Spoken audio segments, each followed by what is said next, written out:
And, Bill, if you don't mind, as I say, this is sort of without warning. Would you say a word or two when I ask you a couple of questions? I sure will. I'd like to know this first. How long have you been in the game? Did you start right in with the A's? Yeah, I started in 31. I was farmed out 3 years. I was 31, 32, and 33. Then in 34 and 35, I was with the Athletics, and then this is my third change this year already. Well, see, you were the Athletics, and then where'd you go? Washington. I went to Washington. I was only there about 18 days, and I was sent here. Oh, I see. And how do you like the change? Oh, this is the greatest thing that ever happened to me. I've wanted to come here, be with Jimmy for 2 or 3 years and never been able to do it, and I was sure pleased when I did get the chance to come here. Then you fellas around the circuit really feel the same way about Jim and the fans here do, is that right? Well, he's the greatest fellow in the game today to me, and most of the boys who play for him. Well, I think the fans will be glad to hear that. We've felt that way, but it's very hard sometimes to get ball players to say that right out in so many words, Sure. Especially those that have been here any length of time. Well, Bill, when you were with where did you come from through the A's? Did you come right out of school? High school, yeah. I graduated from high school in 1930. In Philly? Philadelphia. And then went right with them, and now you're with the White Sox. You really think that you've got the club you like to be with, right? Finally got here, yeah. Been trying for 3 years. Been trying for 3 years and finally made it. Well, outside of the fact that Jim's such a great fellow to be around, what's the attraction to this ball club out here?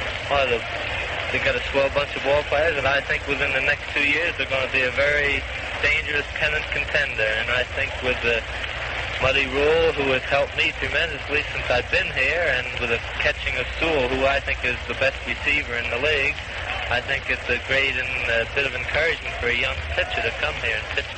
What will do with you out there in the bullpen? I saw him when you first came to the club, and I suppose you did it on the road too. I'd see him take you out there in the bullpen and work with you sometimes 3 or 4 innings. Yeah, he really tears you apart. He tells you every bad fault you got, and no matter what kind of a game you pitch, the next day he'll call you aside and tell you how really terrible you were.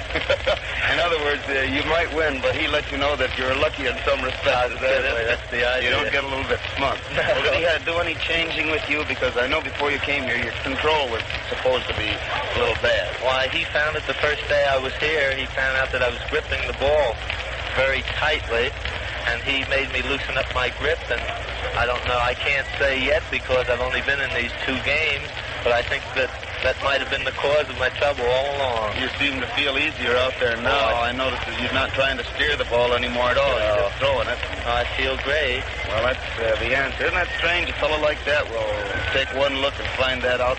Although I think I've heard Muddy make that same statement to 2 or 3 pitchers. For instance, he's loosened Kennedy's grip. Kennedy was telling me. And he's worked on a couple of fellas to loosen their grip. Most pitchers, I guess, young pitchers get an idea you got to grip that ball too tight. Well, then they're trying a little hard, to make good and everything, and they want to grab it and throw it as quick as they get it. And he goes out there and takes one look and starts loosening you up. That's right. Well, I think it's a doggone good idea. I'm especially happy that you're happy to be here because you've got the loyalist gang of fans here on the south side of Chicago, I think, of any club in the whole world. I say that being a Chicagoan now, but I came originally from the East, and I've seen them all around the circuit.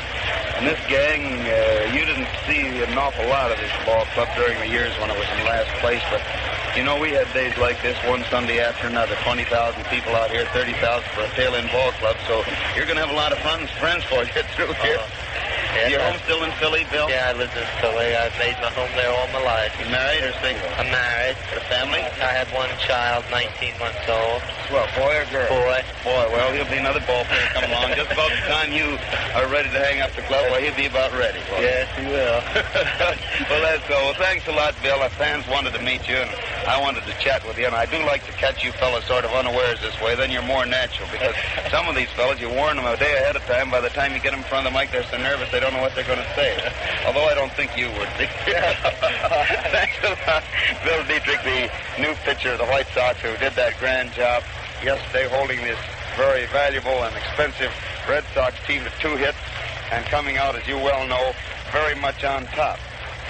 Now for the ball game, the lineups for the first game. For Boston, Cook, right. Kramer, center. Manush, left. Fox, first. Kroner, second. Cronin, short. Werber, third. Berg, catching. And Wes Farrell, pitching. For the White Sox, Radcliffe, left. Krivich, center. Haas, right. Ted Lyons has been laying for Mo Berg ever since he went upstairs to dry off, and Mo found him waiting for him down here in the runway, and he came shooting out of this runway like there was a great big animal back here or something. And go on with that White Sox lineup. We started to get a Radcliffe left, Haas right, Venora first. Russell picked the first one? Well, so it is. Russell's warming up there. Well, then correct the Boston lineup. The pitcher, somebody told me earlier, one of the players, that West was going to do the first game. He'll probably pitch the second then instead. We'll finally get into this White Sox lineup if you'll be carefully patient, we might say. The White Sox lineup we gave you down through Hassan, Venora first, and Appling short, Hayes second, Dykes third, Sewell catching, and Kane pitching. The umpires will be Ormsby at the plate, Hubbard at first, and McGowan at third. Now, ladies and gentlemen, the umpires will probably be out here in a few minutes. There's a big crowd here today and a lot of people still coming in. So I imagine my smart move would be to start upstairs as soon as I can so I can get through there and be up there when this game gets underway so we don't miss any pitches. So with that in mind, I will now look up toward the booth, wigwag with my small finger, whereupon George will turn a dial or ring a bell or just do nothing, which he does very well, too. And we'll have a switch to the studio, and then we'll catch you again from up there when we get there. So while I'm on the way up there, how about a switch to the studio, George? Here's good news that will gladden your heart as a motorist. A new kind of motor oil that puts more miles between the quarts you have to buy is on sale at all Texaco stations. It's the new Texaco motor oil, made by the Furfurol process. Furfurol is a special refining material that gives an oil a stronger, tougher lubricating film, a film that resists burning up inside the engine. It keeps the crankcase full longer because it is all lubricant. Gum-forming elements and all other non-lubricating materials have been removed. Ask for the new Texaco motor oil with the exclusive Furfurol film at any Texaco station. Change now to this entirely new oil that provides greater engine protection for a longer time. And while Hal Totten is making that trip up to the booth to bring you this afternoon's baseball game from Comiskey Park between the Boston Red Sox and the Chicago White Sox, we'll give you the schedule of the other games to be played and the scores that have come in so far this afternoon. First, over in the National League, in Boston, the Chicago Cubs are playing a doubleheader against the Bees this afternoon. The first game has already started, and at the end of the first half of the fourth inning of the first game in Boston between the Cubs and the Bees, the Cubs lead 1-0. Lee and Hartnett are working for the Cubs, the Bees using McFadden and Lopez. In Philadelphia, the St. Louis Cardinals play a doubleheader against the Phillies. At the end of the second inning of the first game, the Cardinals are leading the Phillies 6-0. Haynes and Davis, the St. Louis Cardinal battery, the Philadelphia Phillies starting Walters and Wilson, with Jorgen taking over in the third inning. In that game, Martin of the Cardinals started that 6-run lead in the second inning when he had a home run with 2 men on base. All 6 of the Cardinal runs were made in the first half of the second inning. In Brooklyn, the Cincinnati Reds are playing a doubleheader ball game against the Dodgers. At the end of the first half of the first inning, the Reds are leading the Dodgers 2-0. Stein and Lombardi, the Red battery, Mungo and Berry's working for the Dodgers. In New York, the Giants are taking the Pittsburgh Pirates on in a single game. That game has not started. It will start about 2:30 our time. And now over to the American League. In St. Louis today, the Browns take on the Philadelphia Athletics. No batteries and no scores on that game, as it will start about 2 o'clock our time. That's going to be a doubleheader ball game between the Browns and the Philadelphia Athletics. In Cleveland, the Indians engage the New York Yankees in a single game. And in Detroit, the Tigers take on the Washington Senators, also a single game. The game at Comiskey Park, of course, is a doubleheader ball game between the Chicago White Sox and the Boston Red Sox. To repeat for you the batteries on that game, to which you'll listen in just a few moments. The Red Sox are starting Russell as the pitcher, Berg as the catcher. The White Sox using Kane and Sewell.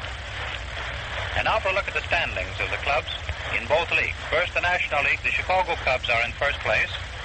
Second place is held by the St. Louis Cardinals. They're 2 games behind. Third place is the New York Giants. Fourth, the Pittsburgh Pirates. Fifth, the Cincinnati Reds. Sixth, the Boston Bees, whom the Cubs are playing this afternoon. Seventh, the Philadelphia Phillies. And in last position, the Brooklyn Dodgers. In the American League, first place is held by the New York Yankees. Second place by the Cleveland Indians, whom the Yankees are playing this afternoon. Third place, the Boston Red Sox, who are out at Comiskey Park playing the White Sox. Fourth place, the Detroit Tigers. Then fifth place, the Chicago White Sox. Sixth place, the Washington Senators. And in seventh position, the St. Louis Browns, who are playing the eighth position Philadelphia Athletics in St. Louis this afternoon in a doubleheader ball game. And now for the standings of the leaders in home run hits scored so far this year. In first position, Lou Gehrig of the Yankees has had 33 home runs so far this year. In second position, uncontested, all by himself, Trotsky of the Cleveland Indians with 31, 2 home runs behind Lou Gehrig. In third place, Jimmy Fox of the Red Sox with 30. Fourth place, Mel Ott of the Giants, 21. In fifth place, tied for fifth place, Averill of the Indians and Camilli of the Phillies with 20. Dickey of the Yankees has had 18. Klein of the Phillies has had 18. Berger of the Bees, 17. DiMaggio of the Yanks, 16. Goslin of the Tigers, 16. Johnson of the Athletics, 16. Medwick of the Cardinals, 15. Selkirk of the Yanks, 14. Also, Jay Moore of the Phillies, 14. Demery of the Cubs, 13. Goodman of the Reds, 12. And the following men have had 11. Oh, correction. Hale of the Indians has also had 12 home runs. These following men have had 11 home runs. Collins of the Cardinals. Mize of the Cardinals. Lazari of the Yanks. Cool of the Senators. And Simmons of the Tigers. And now I see that Hal Totten is ready, and we'll go back to Comiskey Park to the baseball game brought to you by permission of the Chicago White Sox and the Boston Red Sox to stimulate interest in our national game and in your local team. Take it, Hal. Back at the ballpark, ladies and gentlemen, for the first game of today's doubleheader between the White Sox and the Red Sox. Chicago and New York bearing down to try to find out what's going to happen in this series because each team has won one game so far. The teams have just taken the field for the start of this ball game. And Sugar Kane, another former member of the Athletics, is out there going through his warm-up, finishing off with Luke Sewell as Dusty Cook stands down there at the plate to start the game off. Sugar's a right-hander, as I think you well remember. Sewell throws the ball out to second base, which means that the warm-up is over. And Dusty Cook, the Red Sox right fielder, a left-handed hitter, steps up there to the plate to start things off in the first game. Have I got Chicago, New York, George? Well, we'll make it Boston then. I'm sorry I slipped up on that. But we had another doubleheader last week, I believe. Rather a violent one. Kane winds up and throws the first pitch, and it's a strike over the inside corner, just about knee-high. The hitter let it go by. One strike on Cook. And he swings the next one to foul it down against the far end of the Sox dugout, and it bounds on down the line, and somebody comes running out of the stands to grab it as it rolls down there in front of the canvas. So it's 2 strikes on Cook. 2 strikes to count.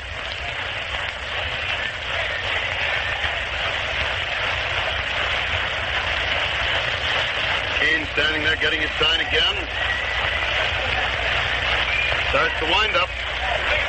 Throws, and the hitter takes it wide and low for ball 1, and the count is 1 ball and 1 strike. 1-1 on Cook. Or 1-2 on trying to do two things at once here, and it doesn't seem to be working out today. George, I guess I better do some concentrating instead. And there's the next one for ball two, so he's got him even up anyway. 2 balls and 2 strikes on Cook.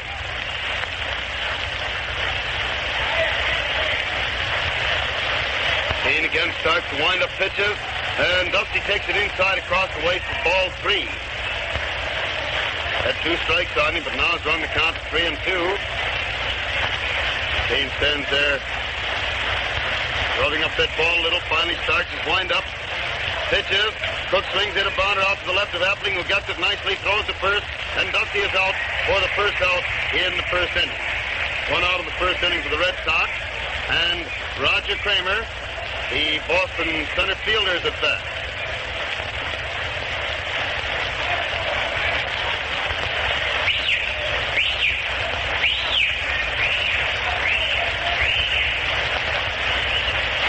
Kane gets his sign, starts his wind-up, and throws, and the hitter swings it one hard out to right field, but Haas is jogging over easily and makes the catch nicely for the second out.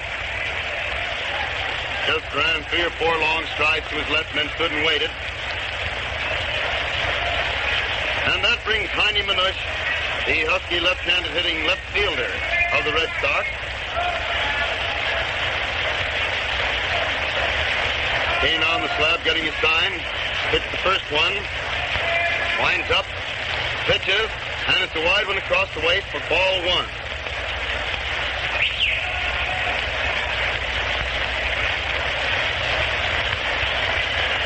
Kane has the sign again. Winds up. And pitches, and the hitter swings, hit a high fly into left field. Left fielder Haas is just walking over to that one, and finally jogs 2 short steps and makes the catch easily for the third out, ending the first half of the first inning. No runs and no hits for Boston, and the score is 0-0 as the White Sox come to bat in the last half of the first inning. Rip Radcliffe, left fielder and leadoff man, naturally the first man up. Jack Russell, who is pitching this ball game for the Red Sox, the right-hander who many years ago was with the Red Sox, did a lot of good pitching for them, finally was shifted to Cleveland and then to Washington, and at Washington he did some mighty fine work. Finally ended up by waivers back at Boston this year and has been used mostly in relief work, although he's now starting this ball game as a relief pitcher. He set up quite a record back in Washington's pennant-winning year, 1934, correct? I believe that's right. 33 it was. 35 was the Cubs. 34 was the Cardinal series with Detroit. It was the one in 33. In that year, he did a lot of very fine relief pitching for the Cubs.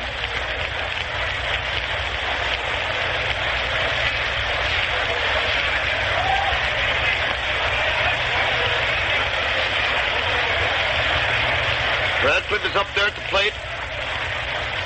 Stocky little left-handed hitter. And the pitcher out there gets ready to throw the first one to him. Has quite a bit of trouble, seemingly, to get that ground in shape for his pitching stride. Finally seems to have it ready and pitches the first one for a strike over the outside corner, a little above the knee. 1 strike on Radcliffe.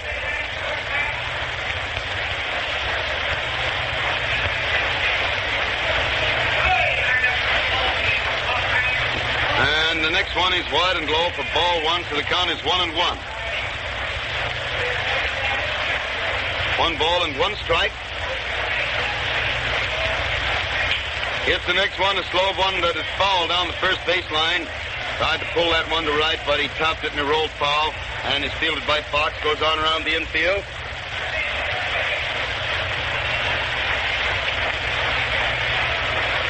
One and 2.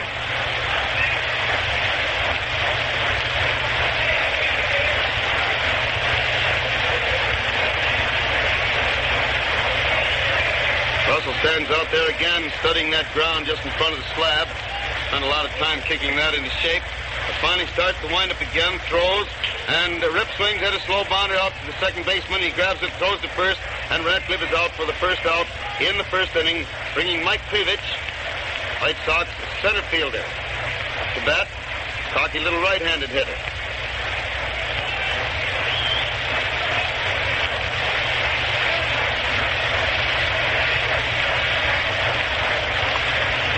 Russell waits around out there while they move the center fielder back and forth a little bit, finally getting him stationed pretty well over in center. He'd moved around toward left center, and Jack starts to wind up, throws, and the hitter fouls the ball into the stand to the right of the plate, and it's strike one on Krivich. One strike to count.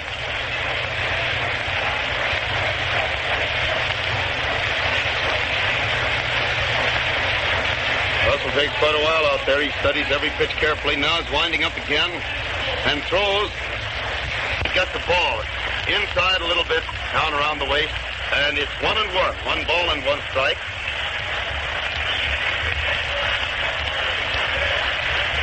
One and one with the pitcher ready. Once it's more, he's winding up, throws, and Krivich gets the second ball. It misses the outside corner across the waist, so it's 2 balls and 1 strike on Mike.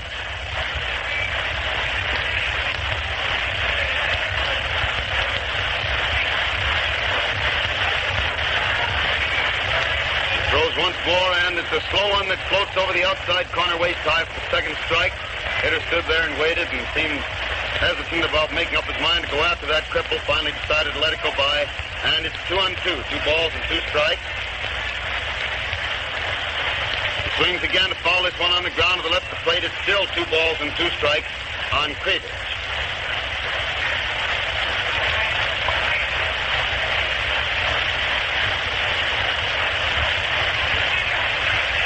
And 2. Russell walks out back of the mound to use the rosin bag. Now he's getting ready once again.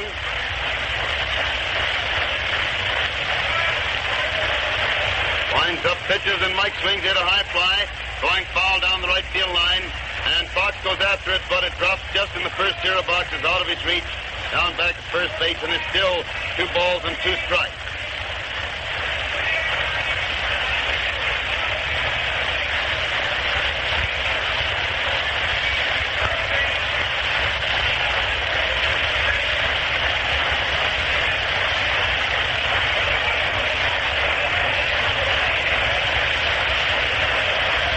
Getting his sign again, starts to wind up once more, pitches, and Mike swings it a high fly down the left field line. Left fielder's coming over fast, and it drops just outside the foul line for a foul ball, and it's still 2 balls and 2 strikes on Krivich.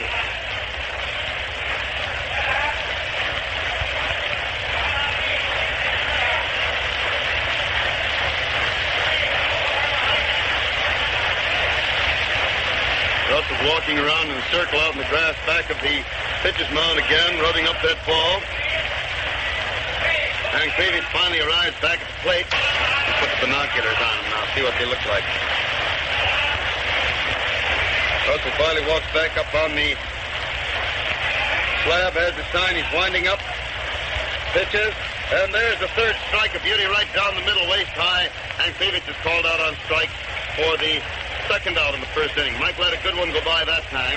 Oh, that's the way to watch him, George. I had the binoculars on that plate. And just wasn't watching the progress of the ball at all. Just watched the plate. He came right smack down the middle that time.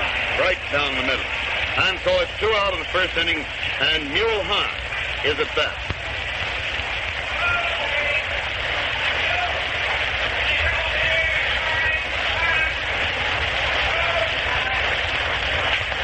Mule hits the first ball pitch, a slow hopper past the pitcher. Kroner gets it near second base, throws the first, and it's 3 outs. No runs, no hits in the first inning for the White Sox. And the score is still 0-0 between the White Sox and Boston Red Sox at the end of the first inning of the first game.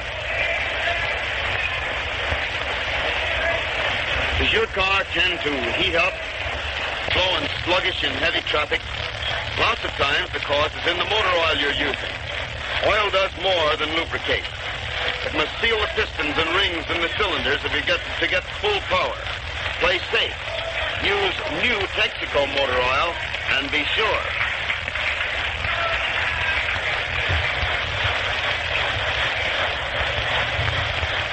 Bit of a hand as Jimmy Fox comes up there to the plate. start the second inning. Jimmy Fox is back for the Red Sox to start the second inning. Stops down there at the plate and takes off one of his shoes. Apparently some pebbles had gotten into it. And now he's putting it back on and lacing it up. Meantime, Kane stands talking to Appling, who is rubbing up the ball for him.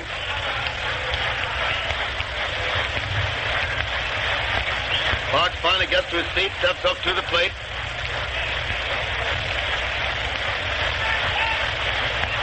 Deck right up in front of us, a little to our right, and it's strike one. One strike is the count.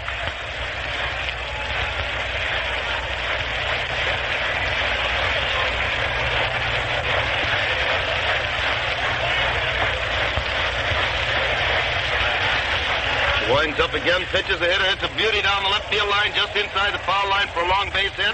Ball caroms off the front of the canvas. Radcliffe gets it and throws it across to Appling, halfway between second and third, so Lou could relay it in any direction. And it's a double down the left field line, a well-hit ball just inside the foul line by Jimmy Fox. Putting him on second base, nobody out in the second inning. And Kroner, Johnny Kroner, the second baseman, another right-handed hitter, is up there at the plate.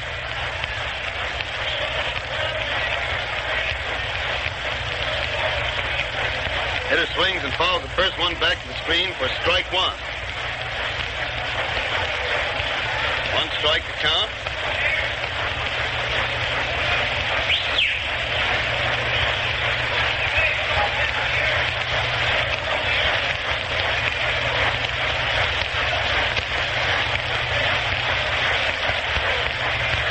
He throws again, and it's ball one wide, and so the count is 1 ball and 1 strike.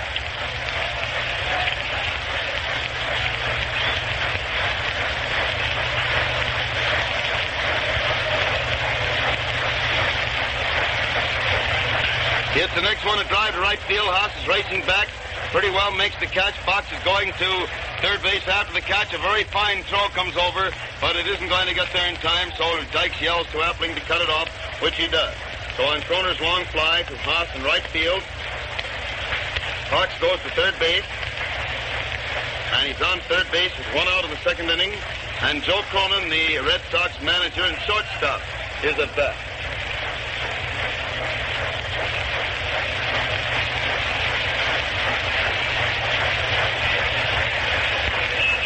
Cronin up there, pitcher out there, gets his sign, starts his wind-up, and throws, and the hitter takes it inside and low for ball one. 1 ball called.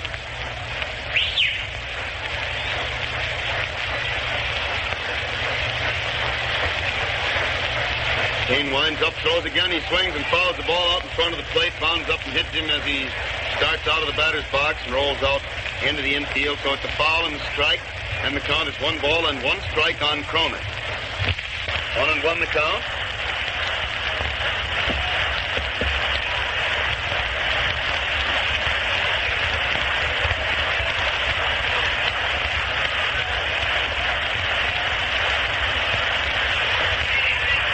Watching out there again, gets the sign, he's winding up, and throws, and the hitter swings, hit a ball to right, and we're in his top box between third and home. Dykes has the ball, throws it into Sewell, and Sewell throws the ball, and the runner slides back safely. Sewell held it too slowly, and when he threw it to second, or to third, to Appling, the runner slid in safely. It was a very poorly made play, in which they should have had the man out easily. But in running him back to third base, Sewell ran him back so far that he had slid in and was practically at the base before he threw the ball to Appling, and then he threw high. So Luke didn't have a chance to get it. It's a fielder's choice for Cronin, and let him get all the way to second base, and then Fox got back to third safely. As a result, the Red Sox have runners on second and third with only 1 out in the second inning, and Bill Werber, the third baseman, is at bat.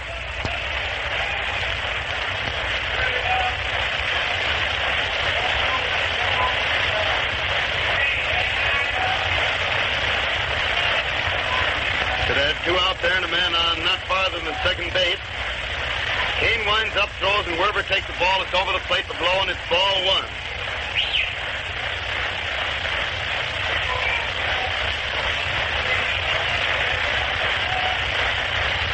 Now they decide to walk Werber on purpose.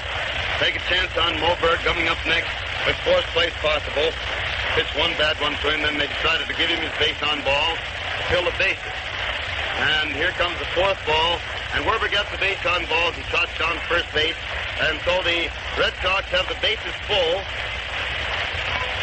in the second inning with only one out, and Mo Berg is at bat.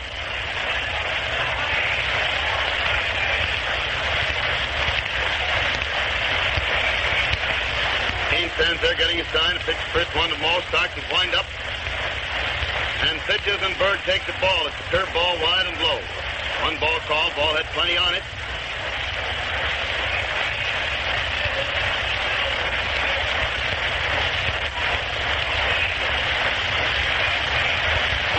And he swings the next one to hit a bounder down to Hayes, who flips it to Appling. He throws the first, and the double play works. Double play works. All right. Werber came into second base very hard, trying to upset Appling. Hayes got that hard hit ball in a hurry. Whirled through perfectly to second. Appling caught the ball coming across the bag, and then threw to first, doubling Berg and getting out of that inning all right. Strategy worked that time in great style. And by that fine comeback, Kane pitching that double play ball perfectly to the hitter. They pulled out of an inning that looked as though it might result in scores on a play in which a runner got back to third base out of a run-up when he really should. So it's no runs, one hit, two men left on base in the first half of the second inning, and the score is still 0-0 as the White Sox come to bat in the last half of the second, with Zeke Ventura getting a nice hand as he walks up there to the plate.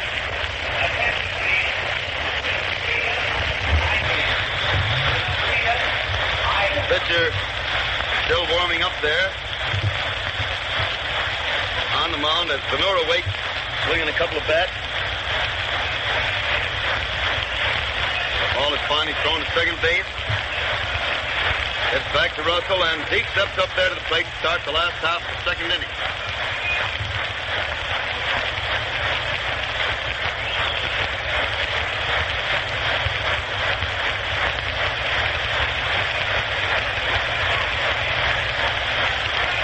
Pitcher throws now, and Zeke takes a fast strike over the inside corner just above the knee. Mr. Russell's got plenty on that ball out there today. One strike on Venura. Pitcher winds up again, throws, and Zeke hits a long drive. Looks like it's in there, way out deep left field, and it is a home run high into the second deck by Zeke Venura. The ball mighty well hit. A home run high into the second deck of the left field stands by Venura. Gives the White Sox a 1-0 lead, and this crowd of 30,000 or more sets up a terrific shout and hand clap as he trots back across the plate and starts back to the base. And Luke Appling is at bat.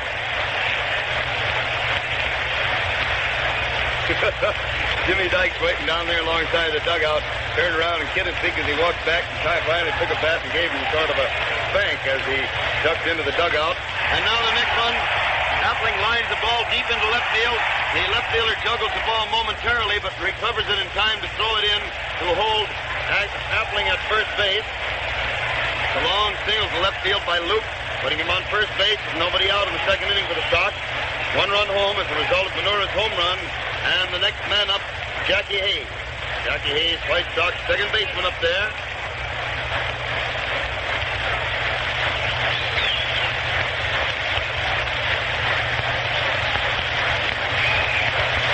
It's ready now to pitch the first one that Jackie throws, and they've called for a pitch out, apparently thinking that the hit and run was on, or possibly a bunt. They called for a pitch out, and Potts stayed right at first base, seeing where the ball was going and where the catcher was leaping to get it.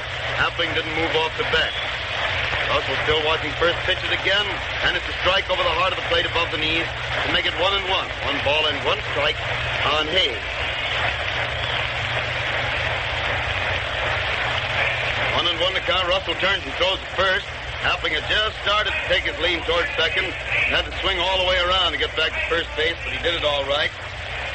Soretti faces the plate and pitches, and the hitter fouls this one back to the screen. It's still 1-2. 1 ball and 2 strikes on Jackie Hayes.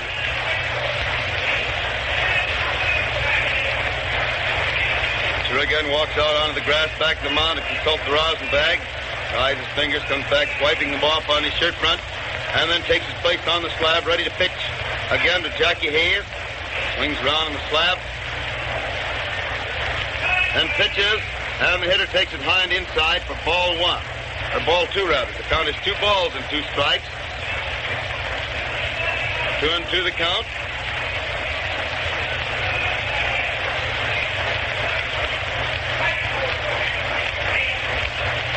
Now with the runner on the go, Hayes hits a powerful wallop down the left field line, just inside the foul line, hits the canvas, bounces back in. The runner is pulling up at second base, and the left fielder gets the ball and throws it into third.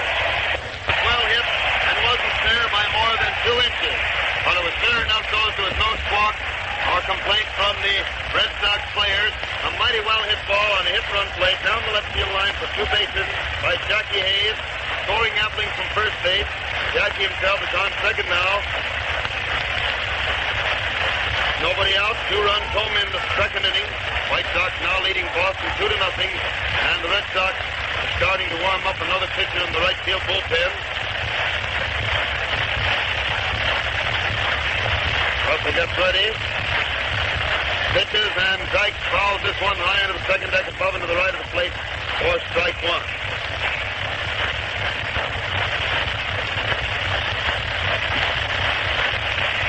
Pitcher stops to use the rosin bag for a moment, then walks slowly back onto the slab. Dykes back in there at third base today after rest of nearly a week's duration, which he already got those old tired legs. He is rested up, ready to go back in there once more. Dykes bunts the next one, and it's a bunt back to the pitcher who turns, sees that he can't get the man at third, so throws to first, and it's a perfect sacrifice. Russell to Fox by Dykes. Jimmy almost got that ball around to the right far enough to get it past Russell. He'd had it beat, but it was just within reach of Russell, who fielded it very fast, and the sacrifice moves Hayes to third base. And he's on third with 1 out, 2 runs home in the second inning. And Luke Sewell, the White Sox catcher, is at bat.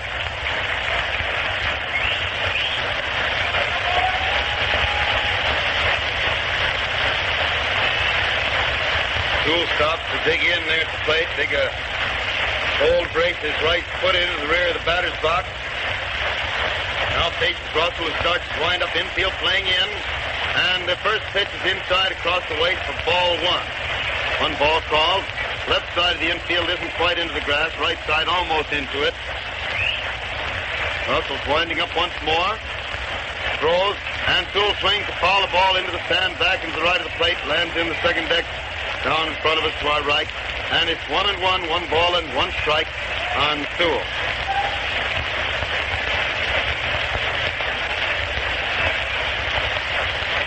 One is the count.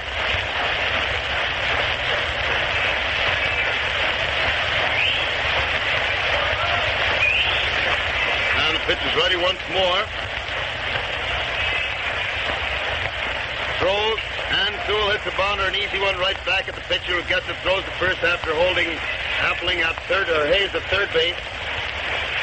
And it's 2 out, and now Keene, White Sox pitcher, is at bat.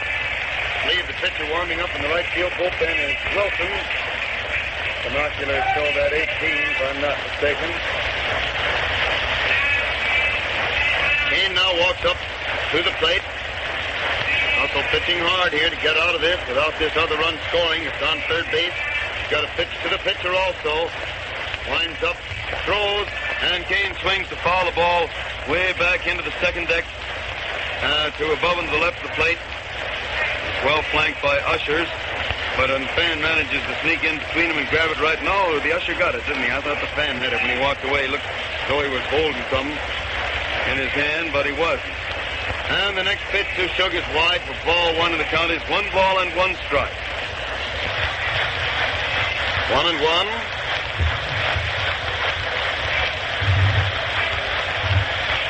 Pitch goes back to finger the rosin bag again, walks slowly back onto the slab. Gets his sign, he starts to wind up. And throws, and Shug hits the slow bounder over the pitcher's head. Cronin comes in fast, gets it, throws to first, and Keene is out by not much more than a step for the third out, ending the second inning with 2 runs, 3 hits, 1 man left on base. And at the end of the second inning, the White Sox are leading the Red Sox by a score of 2-0. I wonder if all of you have yet obtained your 1936 Texaco scorebook. Especially you people who are out touring today, riding somewhere in your car when you stop for gas. I know you always look for the sign of the red star with the green T, meaning the Texaco station. So while you're in there, ask for a request card if you're in the Chicago area. And all you have to do there is to fill it out with your name and address, put a 1-cent stamp on the other side because it's already addressed to me, and mail it, and you'll get this book, which contains the official blanks for 17 full games. There's room for the official summaries and all that you need, same as we've used here in the press box for years. Full page of pictures of the Cubs and of the White Sox, also with their rosters and league schedules, and our complete scoring system with illustrations and explanations so that you can keep the score of these games that you see or hear and then have those games to relive from that scorebook, from a practical scoring system that we've used for many, many years, to relive those games in nights and weeks and months and years to come. Here is the pitcher, Russell, at bat, and he swings the first ball pitched to him and fouls it on the ground over to the Sox dugout for strike one. One strike on Russell. Kane rubs that ball up out there on the mound, gets ready to pitch to Jack again. Fans are getting his sign, starts his wind-up. Throws, and Russell takes a strike two. It's over the inside corner about waist high. So it's 2 strikes on Jack. 2 strikes on Russell.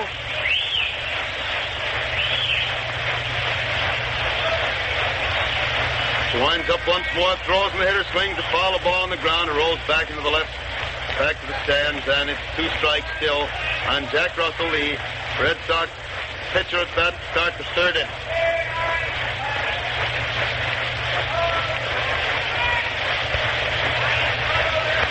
Kane takes his time out there, getting ready to pitch. He's winding up and throws, and the hitter starts to swing, stops. The ball hits the bat, rolls out toward the pitcher.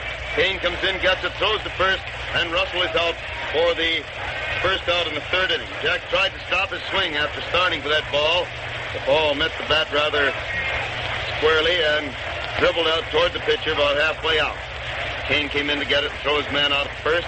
So it's 1 out in the third inning for the Red Sox, and Cook, Dusty Cook, the Boston right fielder, is at bat.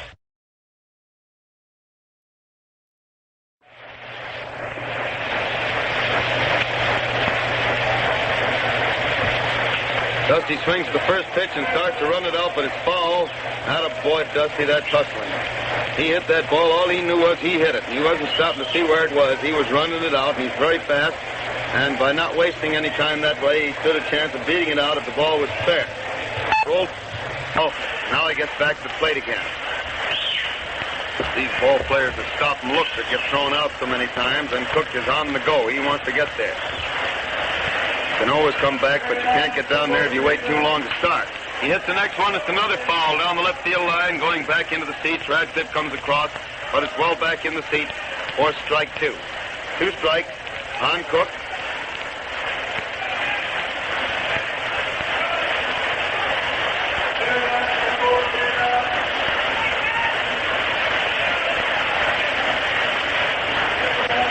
And he swings again, hit a line drive down the left field line, and it curves foul. Lands foul by a foot. Boy, how he was running. He was around first base and on his way to second when that ball finally landed. But it was foul by at least a foot down there, and it's still 2 strikes on Cook as he walks slowly back to the plate again.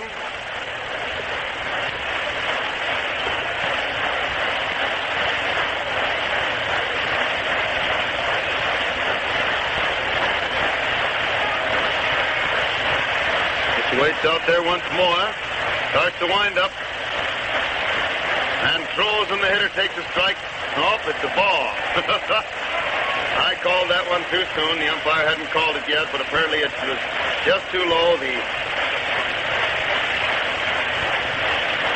umpire, or rather the catcher, thought at first it was good, but it wasn't. He hits the next one, a bounder out back to second base. Hayes gets it there, and the runner just barely beats the ball to first base. You know, he's very, very fast. It was a slow hopper over the pitcher's head. Hayes got it out back at second base and threw to first, and Cook beat it out on a very, very close play at first base. Umpire Hubbard was bent right over the play. Cook, a very fast man, hit that bag just an eyelash ahead of the ball. And, George, you don't need to pull an eyelash out today to show me how close that is like you did yesterday either. So Cook is on first base with 1 out of the 3rd inning. And Kramer, Roger Kramer's at bat.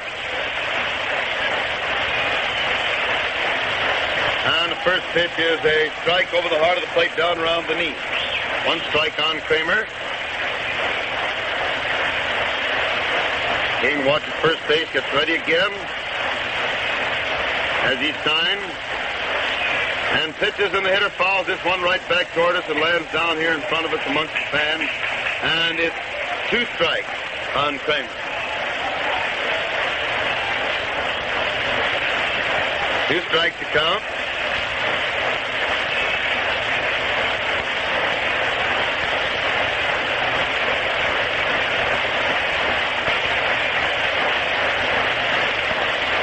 Kane is ready once more, takes another look at first base, throws, and the hitter hits the ball hard. Appling can't get it. It goes through in the center field for a base hit.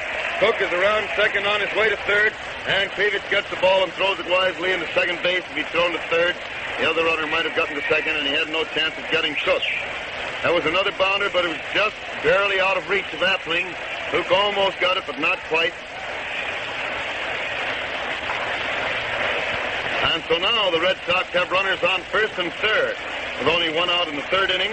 And Heine Manush, another dangerous hitter, is up there at the plate. Husky left-handed swinger. Kane ready to pitch to Heine. Throws. He swings it a bounder down to Hayes, who gets the throw to Appling. Appling throws to first, and it's a save at first base. Appling's throw pulled Bonura off the bag.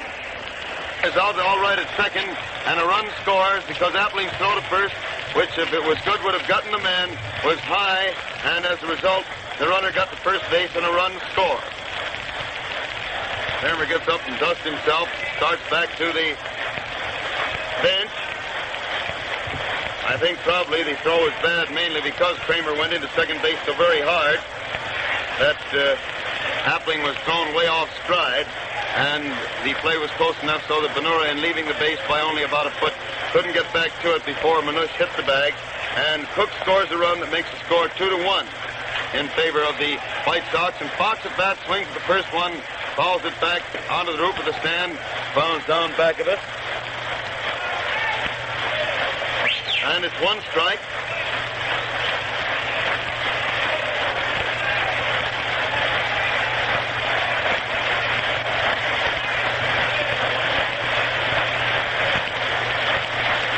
Kane getting his sign again to pitch to Jimmy Fox. Throws and Jim swings, hit a hard bounder down to Dykes, who gets it nicely. Throws the first, and Fox is out for the 3rd out. So it's 3 out, 1 run, 2 hits, 1 man left on base. In the first half of the 3rd inning, the White Sox come to bat in the last half of the 3rd inning, leading the Red Sox by a score of 2-1. First White Sox hitter will be the head of the batting order, Rip Radcliffe. This broadcast, the White Sox-Boston doubleheader, comes to you direct from Comiskey Park, home of the White Sox in Chicago, as a presentation of your neighborhood Texaco dealer, distributor of Texaco Fire Chief gasoline. This broadcast comes with the permission of the White Sox and Red Sox to stimulate interest in our national game and in your own local baseball team. This is WCFL at Chicago. After that inning was over, Luke Sewell stood there talking to umpire Ormsby at the plate about something. Don't know what. He was making lots of gestures with his hands, not as though he was in a violent disagreement about anything, but as though he was making some discussion at some point. And finally turned and sauntered on back to the bench. And Radcliffe, stocky little left-handed hitter, steps up there to the plate, starts the last half of the 3rd inning.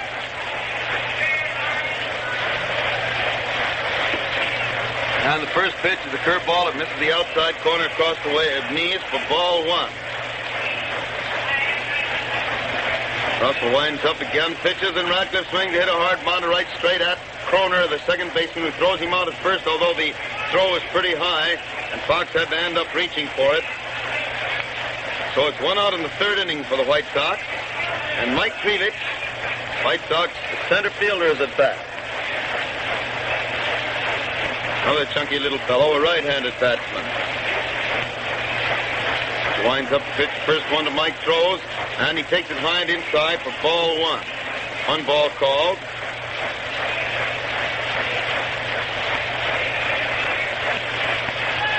Throws again, and Krivich swings and hits a hard bounder right back at the pitcher, who fields it with his glove hand, throws to first, and it's 2 out in the third inning. So far, he's managed to get rid of the boys up at the front end of the batting order all right. So it's 2 out in the third inning for the Sox. And Mule Haas, White Sox, the right fielder, is up there at the plate. Haas at bat.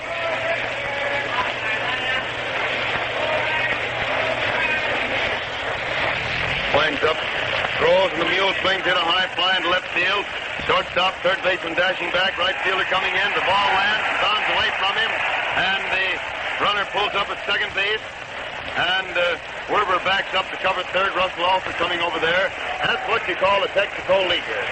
No Texas leaguers anymore in this broadcast. They're all Texaco leaguers. A little pop fly down back of third base, landed down there about 50 feet beyond the base, maybe 60, and just about 8 inches inside the foul line.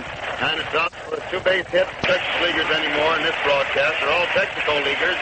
A little pop fly down back of third base, landed down there about 50 feet beyond the base, maybe 60, and just about 8 inches inside the foul line. And it's out for a 2-base hit, putting Haas on second base with 2 out in the third inning. And Fanura, Zeke Fanura is at bat.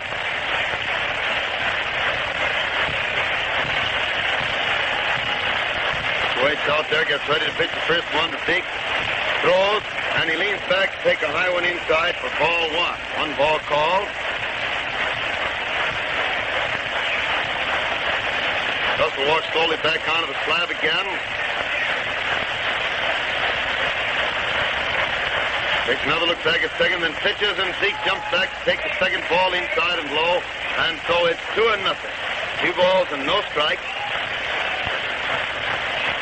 Got first base vacant there, so it's a pretty sure shot that he's not going to give Zeke anything good to hit at if he can help it. Suddenly the pitcher decides he wants another ball, asks for it, gets it from the umpire. He takes this one from the catcher, looks it over, sticks it back in his pocket. Can't find anything wrong with it. 2-0, 2 balls and no strikes. And Russell throws again for ball 3 high and wide, making it 3 balls and no strikes on Fanura. 3-0 the count.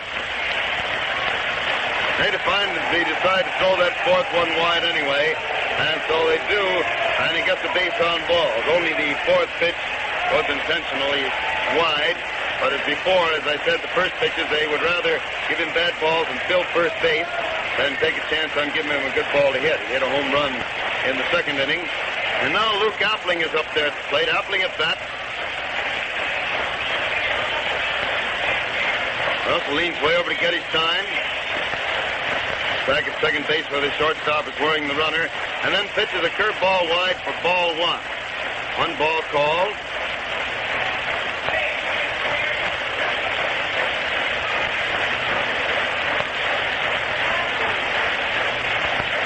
Pitch is ready out there again. Throws, and Luke jumps back to take ball 2. It's inside across the waist. And it's 2-0. 2 balls and no strikes on Appling. 2-0 the count. Russell walks back, tries his fingers on the rosin bag again, comes slowly back onto the slab. And they're watching the plate.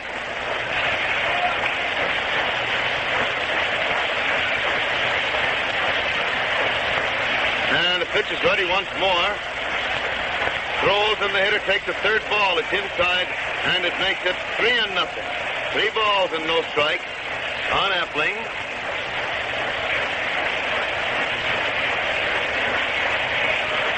So the Red Sox again start that pitcher warming up in the bullpen. Russell throws again, and it's strike 1 and barely catches the inside corner across the waist. And the count is 3 balls and 1 strike on Appling. 3-1.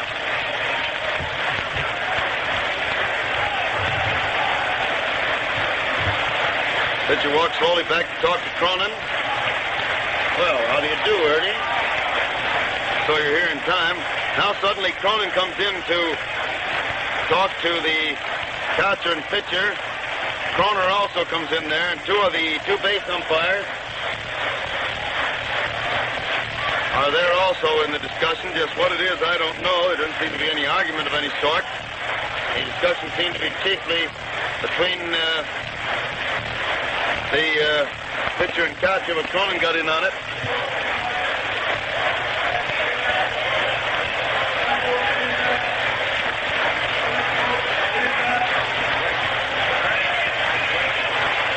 Three and one is the count. 3 balls and 1 strike.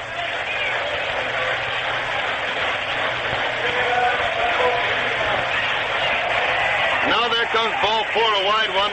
Appling gets a base on ball, and it fills the bases.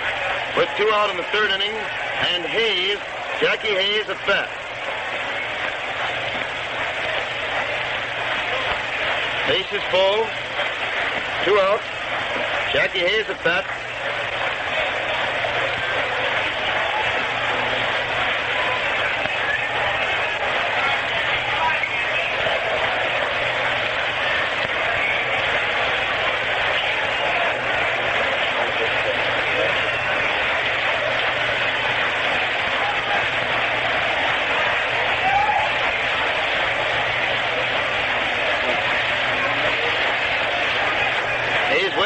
Taking quite a time to pitch this first one. Pitcher finally starts to wind up, throws, and Jackie jumps back, but the ball's over the inside corner waist high for a strike. 1 strike on Hayes.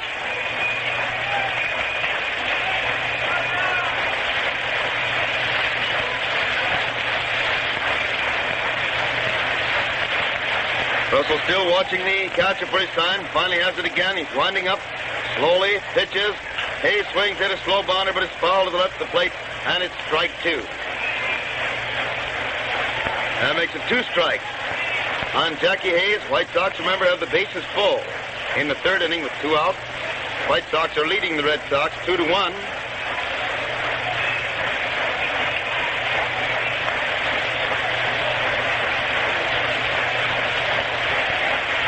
Seems to have his sign again, getting another ball, getting it all rubbed up. And finally starts his wind-up.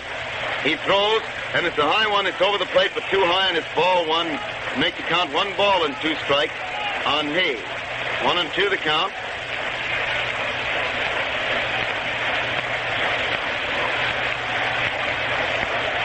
Throws again, and Jackie swings and misses a high fastball inside, striking out, and he's so peeved that he slams the bat on the ground afterwards. But Russell, pitching nicely, struck him out to end that inning without anybody scoring, although the Sox had filled the bases with 2 outs. No runs, 1 hit. 3 men left on base in the last half of the 3rd inning, and the score is still 2-1 in favor of the White Sox at the end of the 3rd inning. And now, for up-to-the-minute scores and complete batteries from other cities, we return to the studio. League in Boston at the end of the 8th inning, the Chicago Cubs. At the end of the first half of the 8th inning, the Cubs are leading the Boston Bees by a score of 2-0. Lee and Hartnett working for the Cubs, the Bees using McFadden and Lopez. In Philadelphia, the Cardinals are leading the Phillies at the end of the 5th inning by a score of 8-2. Haynes and Davis working for the Cards, the Phillies using Walters and Wilson to start, with Jorgens on the mound in the 3rd and Cybus in the 5th. In Brooklyn, the Cincinnati Reds lead the Dodgers at the end of the first half of the 5th inning, 4-0. Dinah Lombardi starting for the Reds with Fry on the mound in the 1st. Longo and Berry is the battery for the Dodgers. In New York, the battery for the Pittsburgh Pirates, Swift and Patton. For the Giants, Hubble and Mancuso. In the American League, none of the other games have started, with the exception of the game to which you're listening from Comiskey Park, in which the White Sox lead the Red Sox 2-1. And now back to Comiskey Park and Hal Tutton. Take it, Hal. First man at bat in the 4th inning for the Red Sox is Croner, and he hits the first ball, an easy bunt right back at Kane, who gets it, throws the first, and it's 1 out of the 4th inning. 1 out of the 4th inning for the Red Sox. And Cronin, Joe Cronin, the Boston captain, or rather manager, and shortstop is at bat.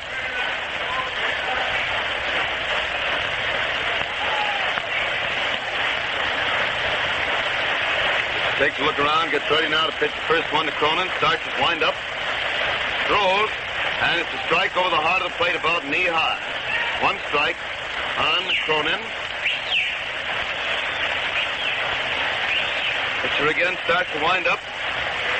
Throws, and Joe swings it a long fly to left field, but Ratcliffe's waiting there and makes the catch nicely for the second out. Long, low fly to Ratcliffe in left field, and it's 2 out in the 4th inning for the Red Sox, with Bill Werber, the Boston third baseman, at bat. Werber finally gets up there at the plate. Kane smooths down the dirt a little bit in front of the slab. Now starts his wind-up. And throws, and the hitter drags the bunt down toward third base. Dykes comes in fast, gets it, throws to first, and on a very pretty play, Werber is out for the third out. Dykes really fielded that ball beautifully there. Came in hard, scooped it up, and threw to first, getting the very fast Mr. Werber for the third out. So it's no runs, no hits in the 4th inning for the Red Sox. And the White Sox still lead the Red Sox by a score of 2-1 as the White Sox come to bat in the last half of the 4th inning with Jimmy Dykes, Mr. Manager, the first man at bat.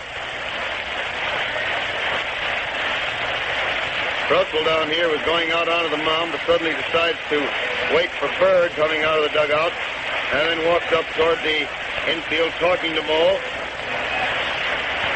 Finally walks out into the infield, and will start his warm-up in just a moment. Have a wire here, unsigned, but still it's a good question. Wants to know what happened to the White Sox coach, Austin. There's a name given in the wire as Billy Austin, but it's Jimmy Austin, as we all know. Jimmy is still retained as a member of the Sox crew, although off the roster this year, although I notice he's still shown on the scorebook. But Jimmy Austin's wife was very, very ill this spring, and Jimmy felt that he was going to have to resign and stay out there on the Pacific Coast with her during her illness. Well, the ball club naturally gave him leave of absence, and he's out there on the Pacific Coast with Mrs. Webb. And the other day, Jimmy Dykes got a very nice letter from Austin complimenting him on the way the club was going. Dykes hits the first ball pitch very hard, and Werber goes out to make a corking play to grab it and throw to first, and listen to the applause he's getting. Werber dashed to his left and back, caught the ball in a bad position, and then got control of it and threw Dykes out at first on a very pretty play. So it's 1 out in the 4th inning for the White Sox, and Sewell is at bat.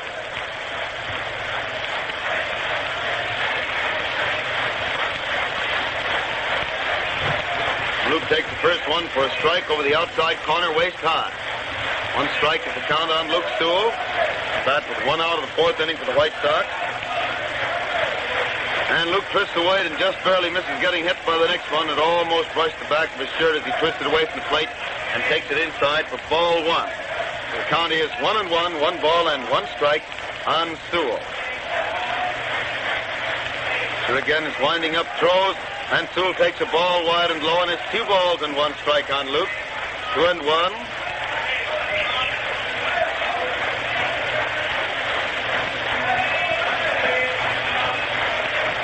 Sewell again starts to wind up, throws, and it's a strike over the outside corner about knee high, making it 2 balls and 2 strikes on Sewell. 2-2.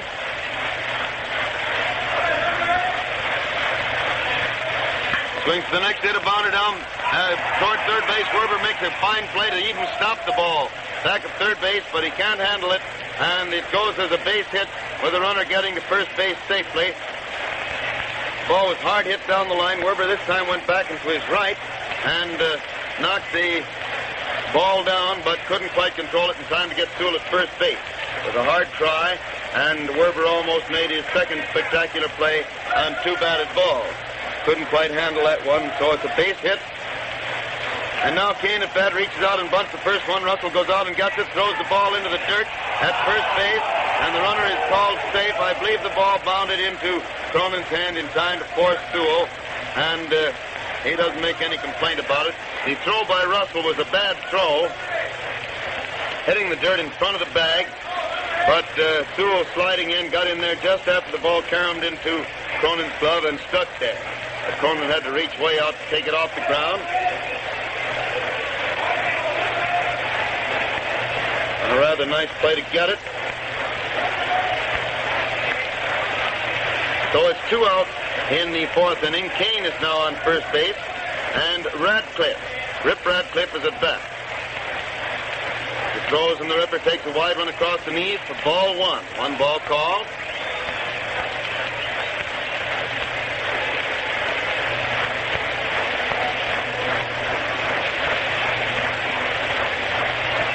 Suddenly the pitcher looking at the ball doesn't like it, so he rolls it on into the plate when umpire Ormsby immediately calls time and starts reaching in his pocket for another one to throw out to the pitcher.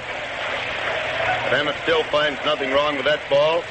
Goes back into his pocket, and Russell stands there getting ready to pitch the next one to Radcliffe, who has a count of 1 ball.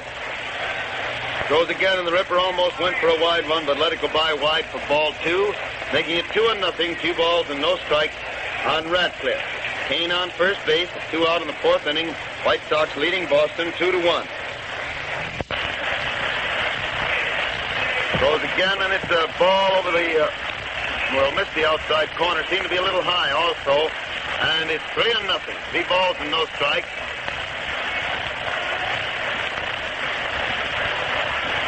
Throws once again for ball 4, wide across the chest, and Radcliffe gets the base on ball. Team on first base, moves Kane to second base. And the White Sox have runners on first and second with 2 out in the 4th inning. And Mike Krivich, White Sox center fielder again, steps up to the plate. Krivich at bat.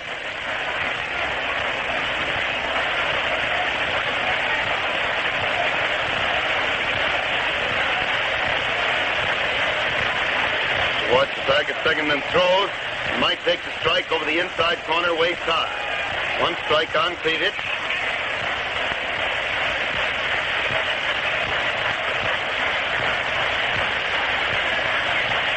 Ready out there again. Throws, and the hitter swings to miss a high fastball inside for strike 2. That makes it 2 strikes on Krivich. 2 strikes to count.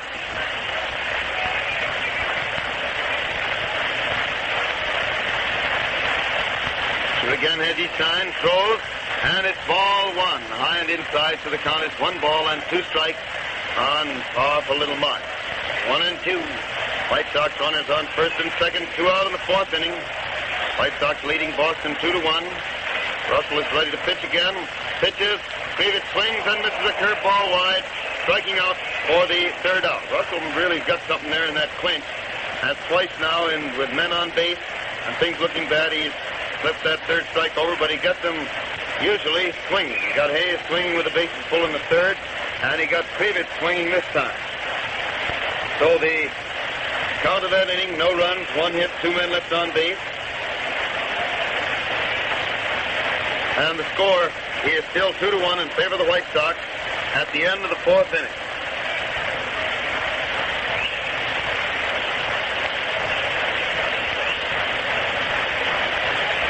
The operator of your neighborhood Texaco service station is a real lubrication expert. Ask him to show you how to end squeaks, rattles, and hard riding in your car with Marpac.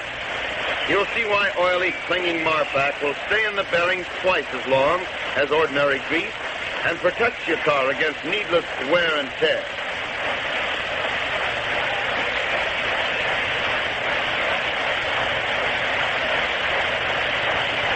Kane is out there finishing his warm-up with Luke Sewell, who now throws the ball on the hop out to second base. Moberg, the Boston pitcher, catching staff at present, with Rick Farrell out with the nubbed thumb, is walking up there to bat.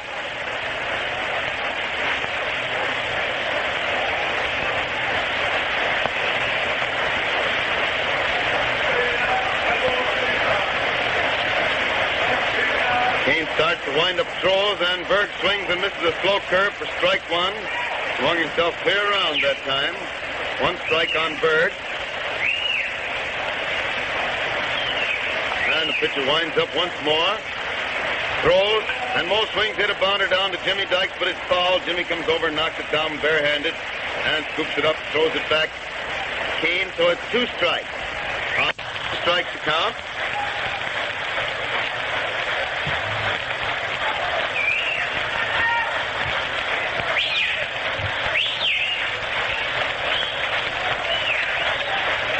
Once again, the pitcher starts to wind up, throws, and Berg swings, hit a bounder out to the left of Appling and into left center for a base hit. Appling couldn't get over to it, and it puts Berg on first base. Nobody out in the fifth inning for the Red Sox, and Russell is at bat. Jack Russell, the pitcher, walking up there.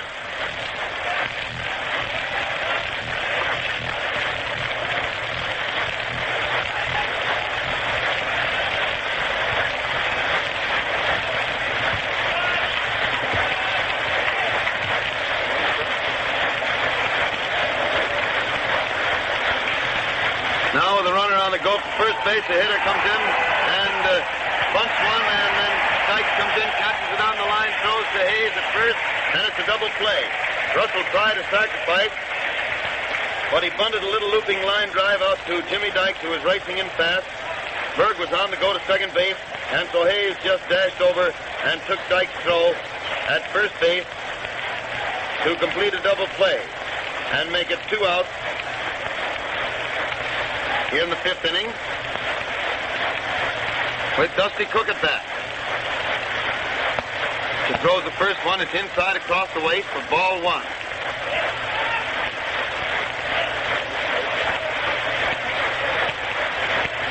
One ball called on Cook. Kane again winding up, throws, and the hitter also tries to bunt, but that goes foul. Well out to the left of the plate, and it's 1-1. 1 ball and 1 strike. Naturally, with a fellow as fast as Cook there and a good bunter, was eager to get on base, especially so while Dykes is playing in pretty close. Before the count runs 2 strikes.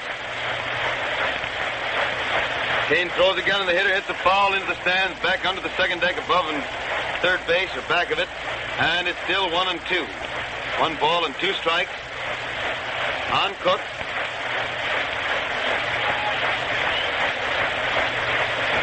Suddenly, umpire Ormsby calls Herb Pennock in from the first base coaching line.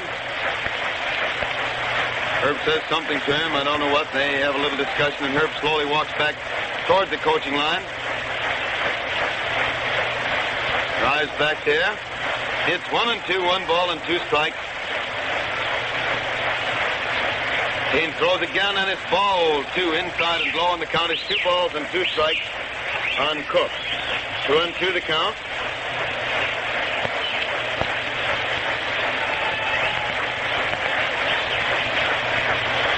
He swings again and tips the ball foul into the catcher's glove, striking out for the 3rd out. Sewell started to throw the ball back to pitcher's mound, but then decided to stop and look at it and see whether it was all right for use. And so the umpire reaches out his hand, takes it, and walks into the infield to examine it himself, and then throws it out to the box to wait for Russell to get out there to warm up with it. No runs, 1 hit in the 5th inning for the Red Sox, and the score still stands 2-1 in favor of the White Sox. White Sox is battled in the last top of the 5th inning with Mulehaus, the first White Sox hitter. The broadcast of the White Sox Boston doubleheader comes to you direct from Comiskey Park, home of the White Sox of Chicago, as a presentation of your neighborhood Texaco dealer, distributor of Texaco Fire Chief Gasoline.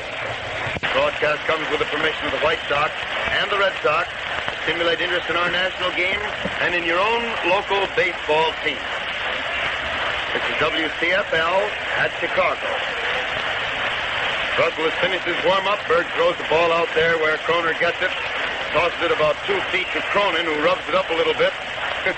Then they do a juggling act. Joe tosses it into the air and bats it over to Croner. Croner bats it into the air once, catches it, and then throws it back to the pitcher. Throws back to his position. And Russell is right on the rubber, ready to go again in the last half of the 5th inning.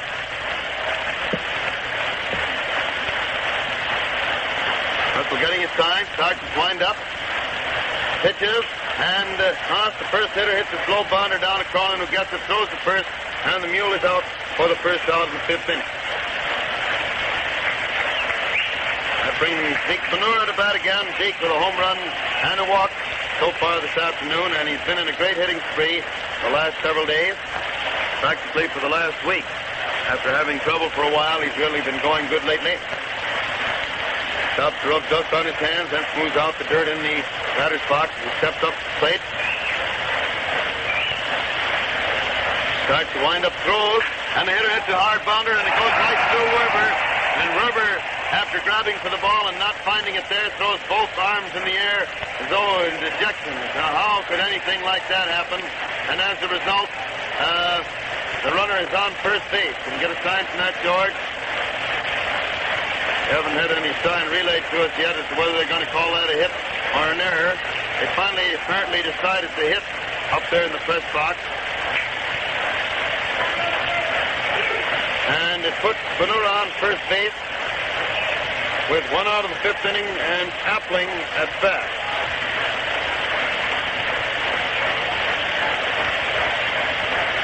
He throws the first, as I said, and then he pitches one over the heart of the plate about waist high, and it's 1 strike on loose. 1 strike to count.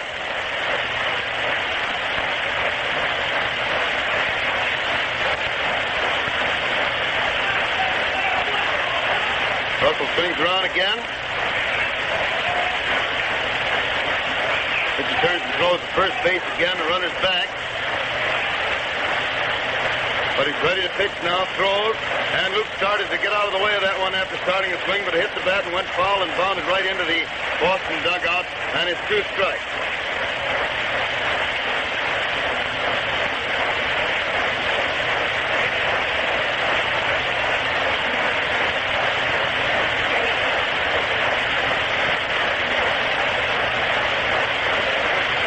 Russell throws again and the pitch high and inside for ball. So it's 1 ball and 2 strikes. 1 and 2 on Appling.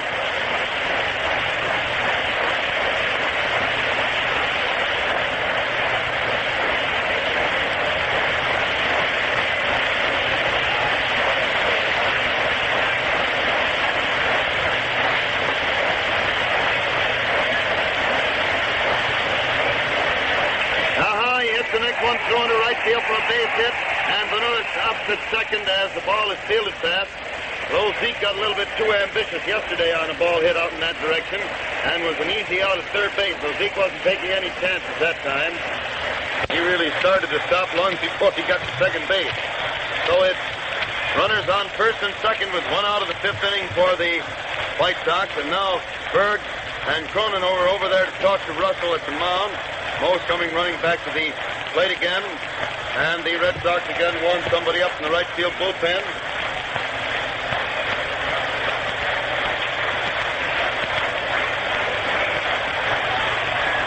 Named Mr. Wilson, I believe. Sinox really helped. Oh, Genie Sinoculars, huh? Well, Hayes is up there now. And the pitcher takes a look at first base. Back at second. Back there again. Pitches. And Hayes fouls this ball back into the second deck down in front of us. And it's strike 1. 1 strike to count.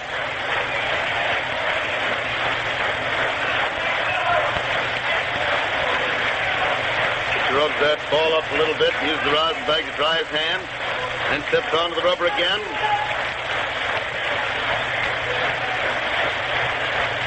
Back at second base, pitches, and it's a ball. It's over the plate, but too low, and so the count is 1 and 1. 1 ball and 1 strike on Hayes.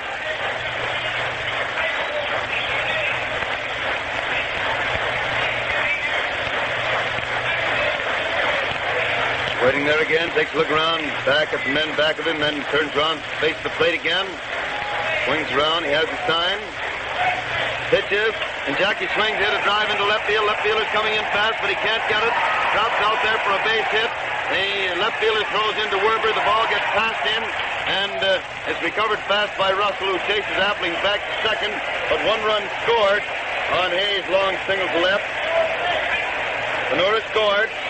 Give the Sox a 3-1 lead. And Appling stops at second base. White Sox still have runners on first and second with 1 out, 1 run home, and Dyke at bat.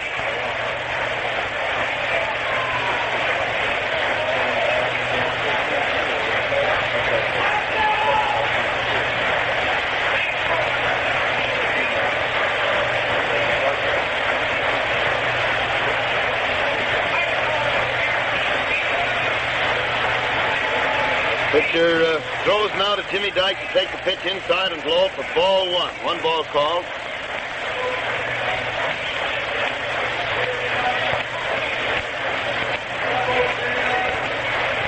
One ball called, and the pitcher ready out there again. Takes another look back at second, pitches, and Dyke takes a strike. A good one over the inside corner, about knee-high. Dyke turns around, looks at the umpire on that, but that ball was one of those tantalizing things. He'd probably tell the umpire, how did he make it hang over that corner so low? But it was right in there where it just barely was a strike, but a good one. 1-1 the count. Russell throws again, and Dyke twists away. After starting to swing, he had to twist away to take a low one inside for ball two. And he runs the count to 2-1 on Dyke. 2 balls and 1 strike.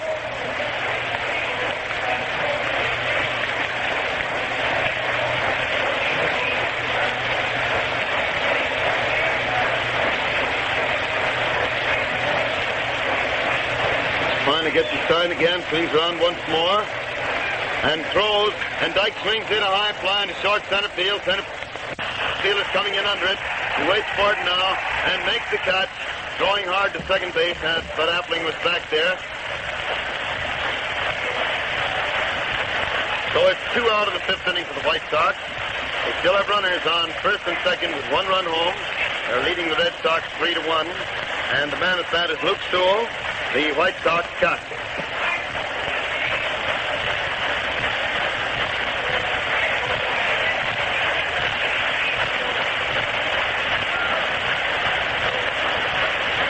Sewell's waiting there. Russell taking quite a lot of time,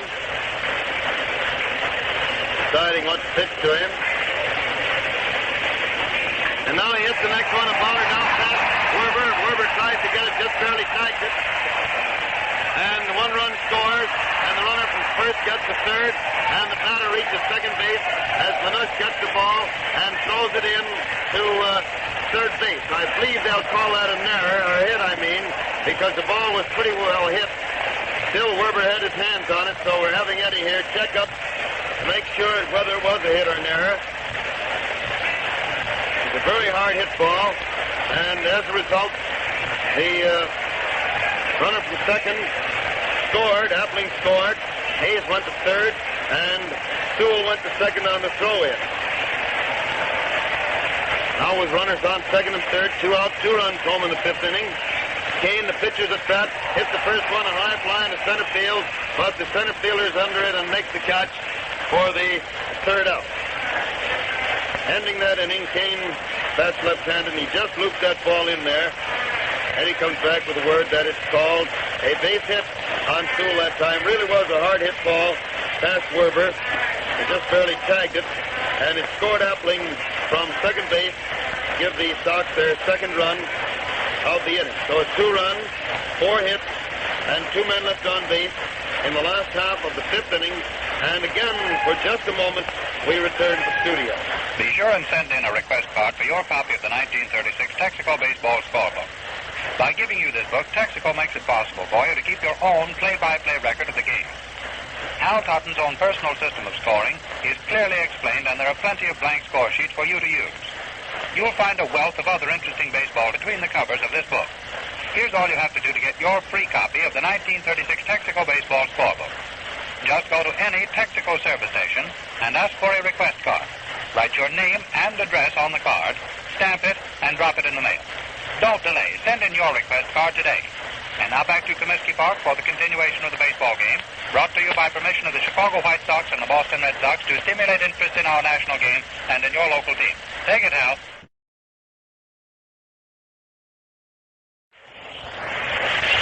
Back at the ballpark for the 6th inning with Kramer at bat to start things off for the Red Sox. The Actazoe was going to bunt the first one. It came by high and wide for ball 1. White Sox are leading the Red Sox 4-1 going into the 6th inning. Kane winds up again, pitches, and again Kramer choked up as though to bunt, but the pitch curved inside and low for ball 2. Count is 2-0, 2 balls and no strikes on Kramer.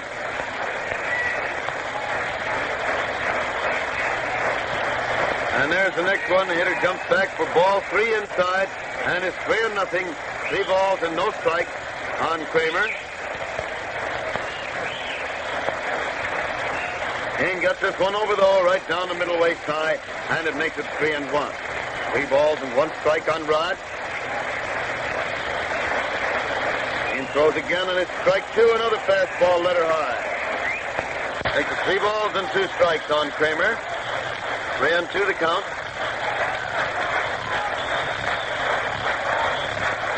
Winding up again, throws, and the hitter gets the 4th ball, a very bad ball. It must have been a foot wide of the plate and pretty high. So he had no reason to go after it. Let it go by, and he gets the base on ball. It puts Kramer on first base with nobody out in the 6th inning. And Heine Manush, the left fielder, is at bat.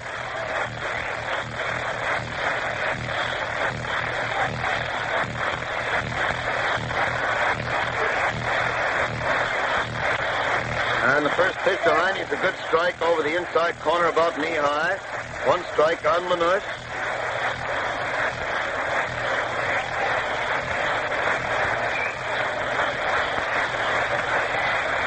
Shug throws again, and Heine gets strike 2. A good fastball over the inside corner, let her high, and it's 2 strikes on Manush.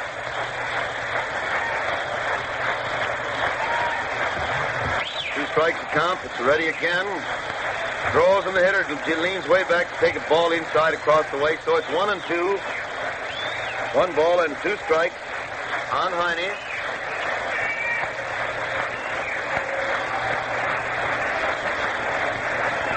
Swings the next hitter, a line drive down to Benura, who grabs it nicely, runs to first, and it's another double play. And what I mean, Mr. Benura really made a nice play on that ball. Ball was really tagged. Lipsall was going out to right field for at least a double, and Benura leaped to his right, grabbed it, held onto it, and then turned and trotted back to first base ahead of Kramer to double him for the 2nd out. So it's 2 out in the 6th inning for the Red Sox. And Jimmy Fox is up there at the plate. Jimmy Fox, first baseman.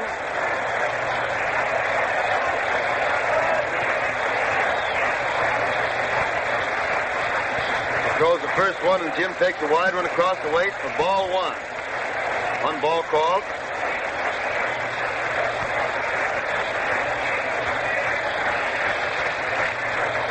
He winds up again now, throws. And it's a strike over the heart of the plate, let her high, making it 1 ball and 1 strike on Fox. 1-1 the count.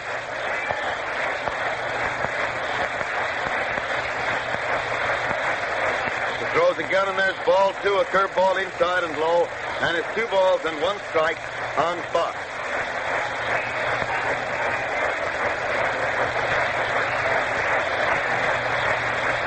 Winding up, throws again for another strike. A pretty one over the outside corner, just barely knee-high. A pretty fast ball down there.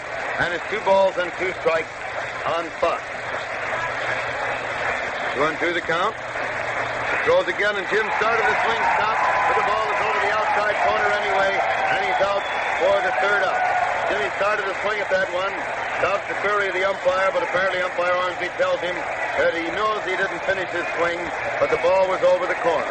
So Jimmy turns promptly and starts down to first base, and Kane gets a nice hand, and so does Benura as they come into the bench.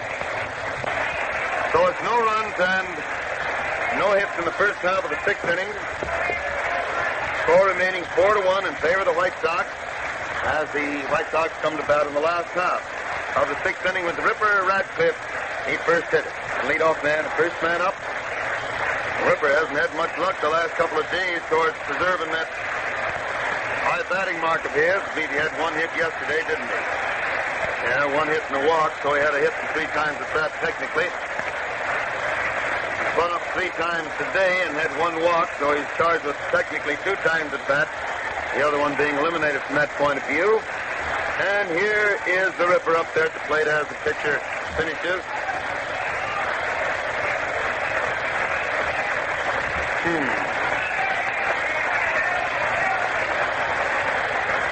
To throw the first one, Radcliffe hits the bounder, and Russell comes in to take it on a slow first hop, throws the first, and Radcliffe is out rather easily for the first out of the 6th inning.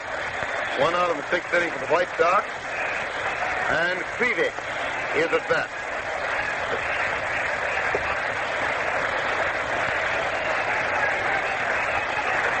Mike Peters up there with 1 out of the 6th inning. Mike hasn't had any luck so far today after getting 2 hits yesterday. And he reaches out, bunts the first one to high bounder. Russell comes in fast, gets it, and throws the first, just nipping Krivich. Made a good throw inside the line so that Fox could reach in and make the catch and still not have to go into the runner for it. So Russell is showing just how that position out there should be fielded today. He's done a nice job of fielding. And so it's 2 out of the 6th inning for the White Sox, with Mulehaus, White Sox right fielder at best.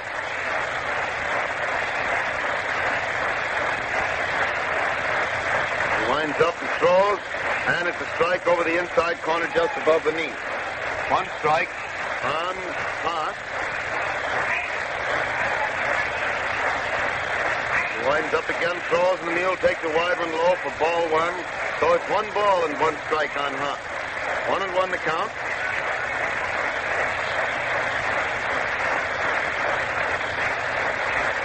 There's another one very wide for ball 2. And it's 2-1 on the donkey. 2 balls and 1 strike.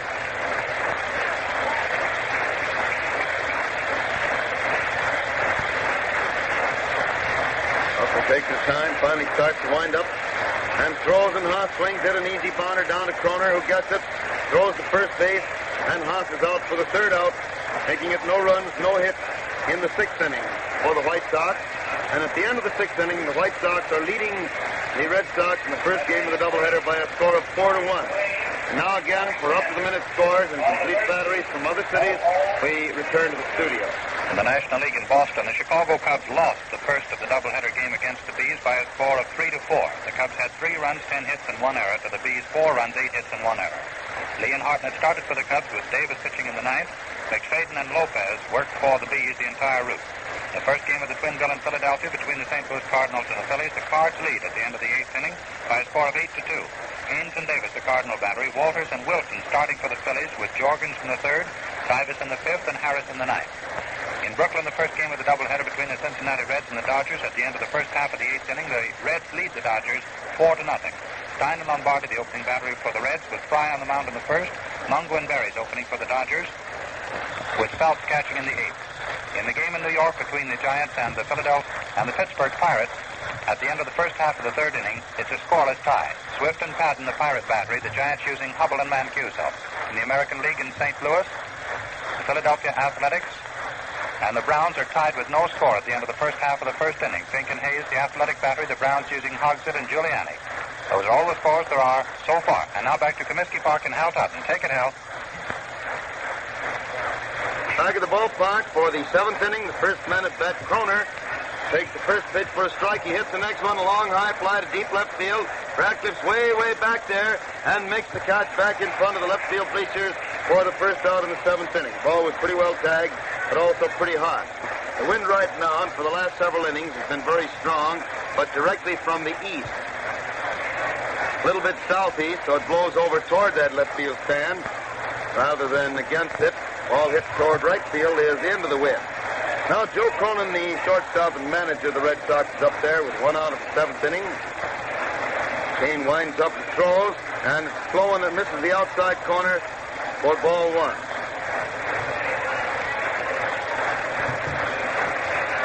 Waits there again, has the sign, starts to wind up.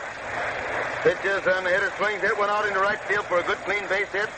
Haas backs up to take it carefully on the second hop and then throws it into second base. Hayes cutting off the throw, the runner stopping at first. So it's a single to right field by Cronin, putting him on first base with 1 out of the 7th inning for the Red Sox. And Werber, Bill Werber, the Boston third baseman, is at bat.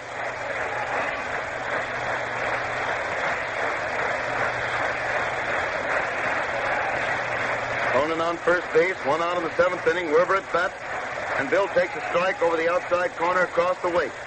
1 strike on Werber.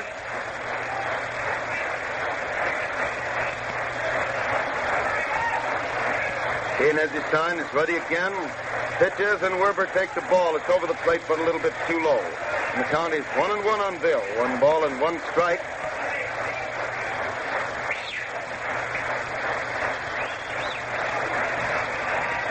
Kane takes quite a while, finally has his sign again. He's ready. And pitches, and the hitter swings, hit a bounder down to Appling, who gets it, throws to Hayes. Hayes throws to first.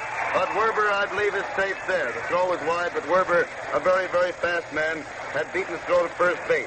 It's hard to double a fellow like that who is so speedy. But Cronin was forced at second. Play going from Appling to Hayes for the second out in the seventh inning. And it brings Mo Berg to bat. Mo Berg is up there with 2 out in the seventh inning.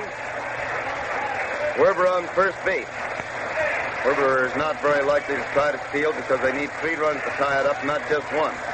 First pitch to Mo is a good strike over the heart of the plate, about waist high. 1 strike on Berg.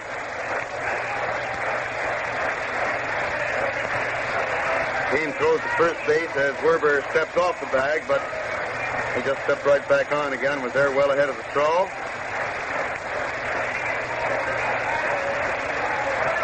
And pitcher ready again, pitches for strike 2, a beauty over the heart of the plate, a little above the knees. And it's 2 strikes on Berg. 2 strikes to count.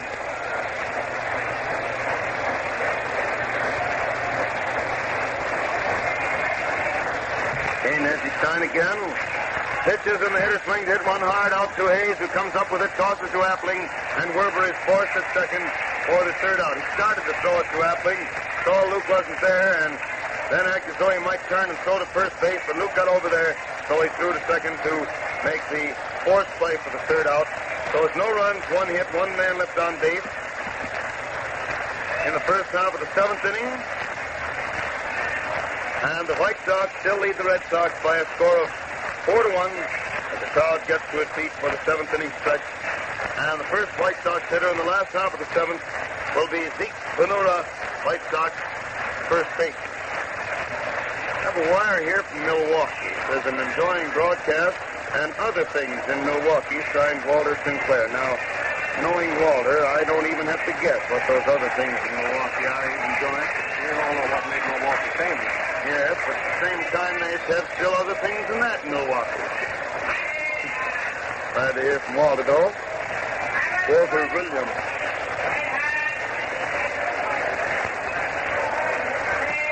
Ventura stands there as Oscar Miller warms up that pitcher. Berg finally gets out there.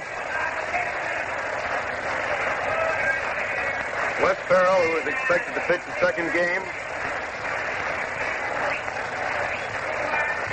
is walking across the field and on to through the Sox dugout to go up into the clubhouse.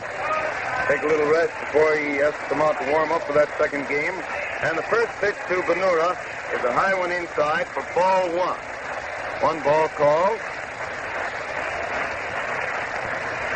He throws again and Zeke twists away to take ball 2 up around the ears, but inside. And it's 2-0, 2 balls and no strikes on Zeke.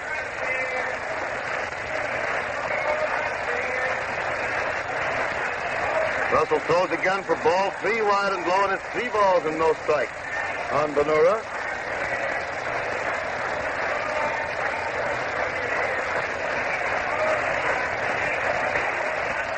There's the 4th one inside and low, and Zeke gets his second walk of the day. He has 2 singles, or 2 walks rather, a single and a home run, and has scored 2 of the Sox 4 runs today. And it brings Luke Appling to bat. Luke has had a walk and 2 singles and has scored the other 2 runs. Luke Appling up there at the plate.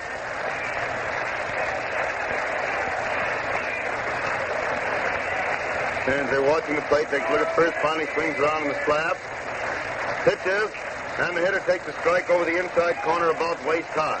1 strike on Appling.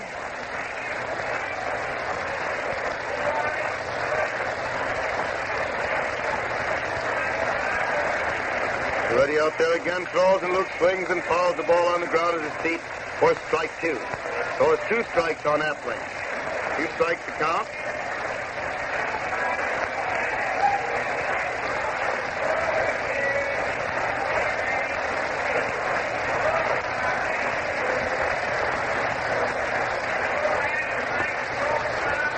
Two strikes to the count with the pitcher ready again. He takes another look at first, throws, and Luke fouls this one down against the front of the stands, down beyond first base, fouls out into right field, and it's still 2 strikes on Appling.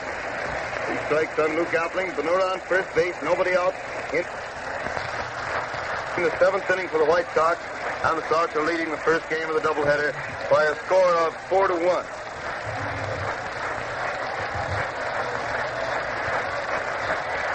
Throws now, and it's inside across the waist for ball one. So it's 1-2 on Appling, 1 ball and 2 strikes.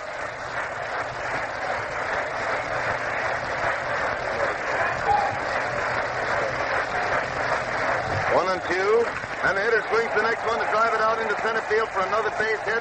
Zeke again slows up to make sure the ball isn't caught and then goes only as far as second base. And it's Appling's third hit in 3 technical times at bat. The other time up, he got a walk. White Sox have runners on first and second. Nobody out in the 7th inning. And Jackie Hayes is at bat.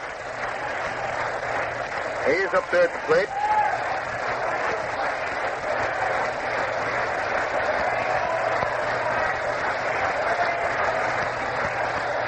They're expecting Jackie to bunt naturally, and he does bunt out there to the left, but the ball goes foul.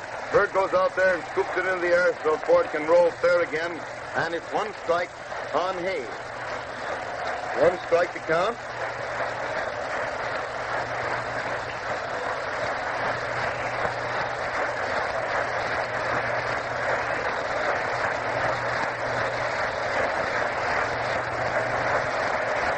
Right fielder Cook had torn way in there and was out there to back up first base on any play there, but he's back out to his position. They're still expecting Hayes to bunt those runners around if he can. Russell steps off the rubber, but the runner dashes back, but there's no play. Now the shortstop trying to hold Benura out there, and Hayes does bunt the ball down to Werber, who gets it, throws to first, and it's a good sacrifice by Hayes.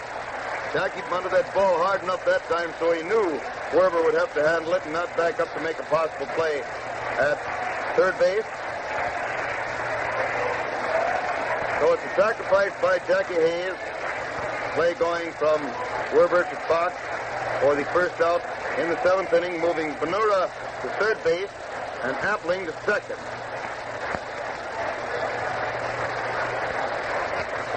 And Jimmy Dykes is at bat.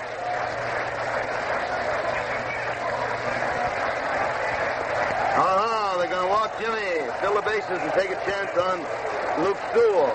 Ball 1, ball 2. Going to walk him on purpose to fill the bases. The only logical thing to do at a time like this. Dykes, the dangerous hitter, hasn't had a hit yet today. And liable to break up the ball game right here and now, so they'd rather have the bases full. It's no reflection on Sewell's hitting ability, but they'd rather have force plays as possible all the way around the line. A double play at every base. Now Sewell steps up there as the umpire tosses another ball out to Russell and throws that other one out of play. Sewell's still swinging 3 bats. The bat boy waits as he tosses 2 of them aside and grabs them and starts back to the bench. Sewell steps up there. The Sox have the bases full in the 7th inning. With 1 out, they're leading the Red Sox 4-1. And Luke Sewell is at bat. Starts to wind up, throws, and Luke swings, hit a ball out past the shortstop. Cronin manages to knock it down, and then turns and throws to third after recovering it. But the runner slid back to they're all right, and Benura scored his 3rd run of the game. Cronin knocked that ball down way back at second base on a great play. There was no chance of getting the ball. What? Apparently they're calling it a boost.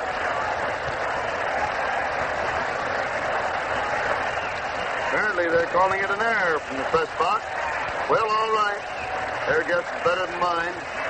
The ball was hard hit way out back of second base. Cronin went back and managed to knock it down, but couldn't handle it. So they call it an error, and 1 run scores.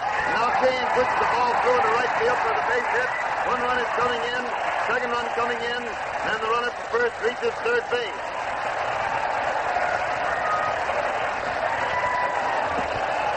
Three runs home this inning.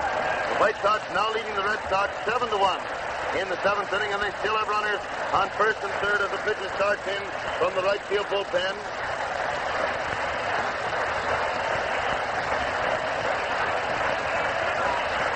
Russell turns and walks off the field.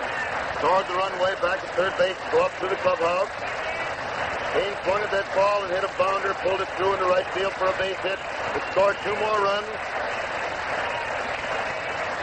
And gives the White Sox a 7-1 lead, and the new pitcher is now in there.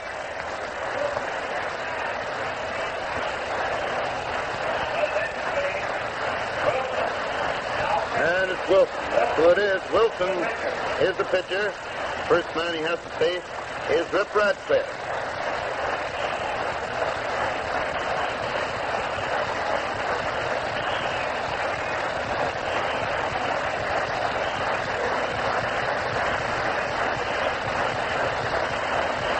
Wilson's a right-hander. He's not short, but he's average height for a ball player, not overly tall. Uses an easy sidearm delivery. And he's finishing his warm-up out there with Moberg while Rip Radcliffe waits out there to take his turn at bat.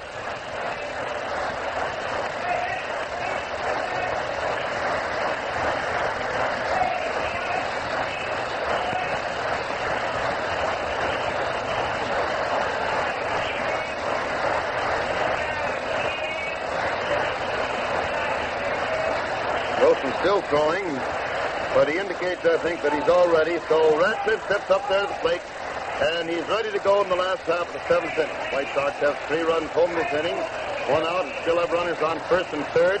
Radcliffe at bat.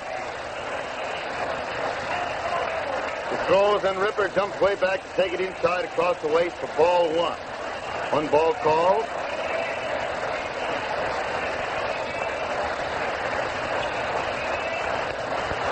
Throws once more for ball 2. It's wide across the chest, and it's 2-0. 2 balls and no strikes on Radcliffe. 1-0 the count.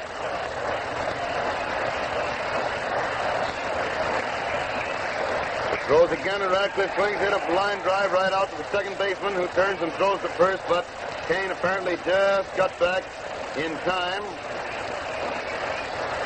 Just managed to get back there with a line drive by Radcliffe right straight at Kroner, who held the ball for a minute and then saw that Kane was standing off the base and not getting back. So he threw over there, and Kane made a leap for first base and got in there in time. So it's 2 out in the 7th inning for the Sox. Runners on first and third with 3 runs home. They're leading the Red Sox 7-1, and Mike Krivich is at bat. Mike takes the curveball wide and low for ball 1. 1 ball called.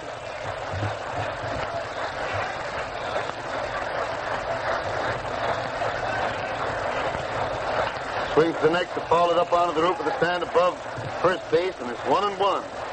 1 ball and 1 strike on Krivich.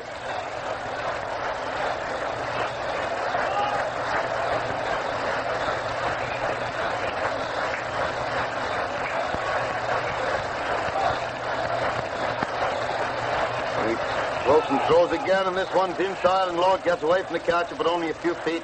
And he whips off his mask, grabs the ball, but the runners were holding their bases. So it's 2 balls and 1 strike. 2-1 on Little Mike. Berg is pulling on his cap. Now pulling on the mask.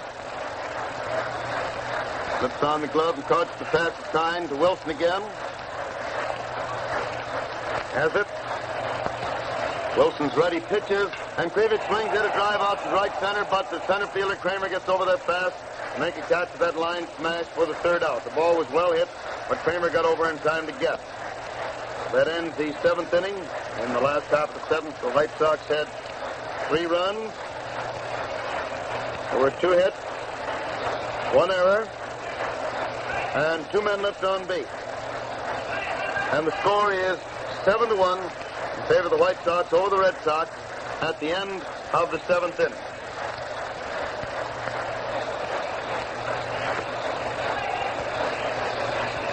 If you want to get the most out of your car, the most in power, speed, and acceleration, use Texaco Fire Chief gasoline.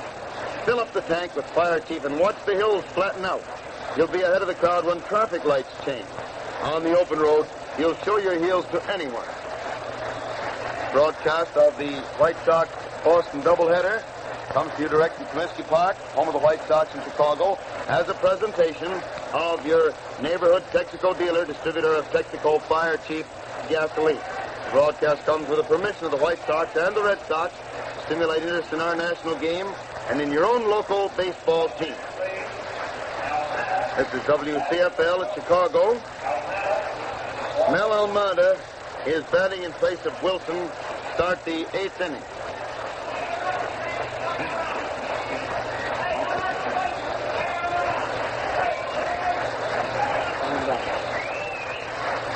Almada's a left-handed hitter.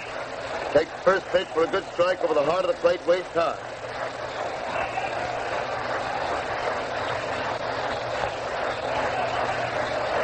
Pitcher again winding up. Throws, and Mel takes a ball wide across the waist, and the count is 1-1. 1 ball and 1 strike.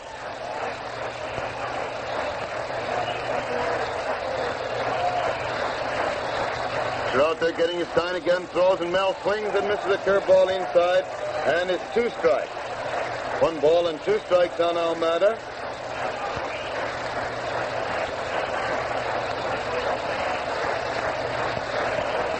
Swings to hit the next one. A little looping drive out over Hayes' head into short right center for a base hit. It was a little too low to be a Texaco leaguer, one of those humpback liners that the ball players talk about. Swing line drive into short right center for a base hit for Almada, putting him on first base with nobody out in the 8th inning, and Cook is up there at the plate.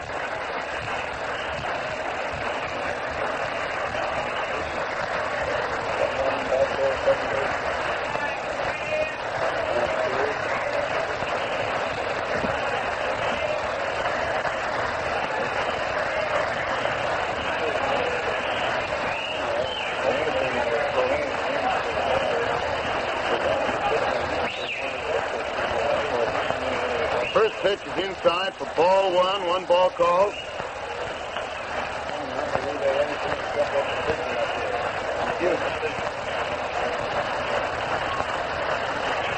And there's ball 2. The count is 2-0. 2 balls and no strikes on Cook. And ball 3 comes inside and low, making it 3-0. 3 balls and no strikes.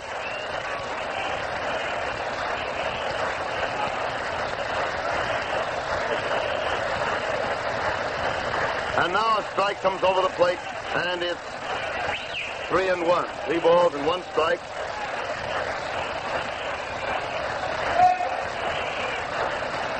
Here comes ball 4 wide, and Cook gets a base on ball.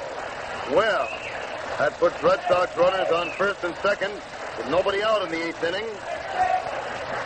And Kane may be having a little trouble here, just as things got to going good in the 8th inning. Went away out in front in the 7th.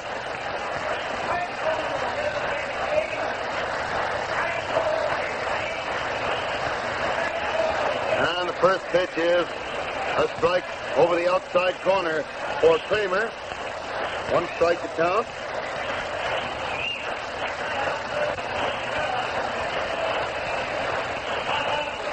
Kane throws again for ball 1. It's way inside, and the count is 1-1. 1 ball and 1 strike.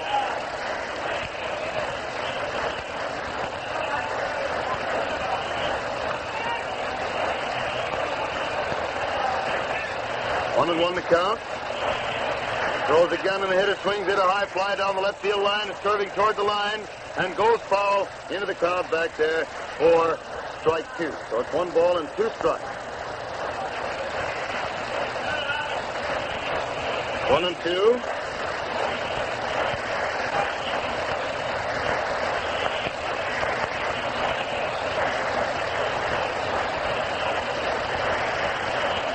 King gets another ball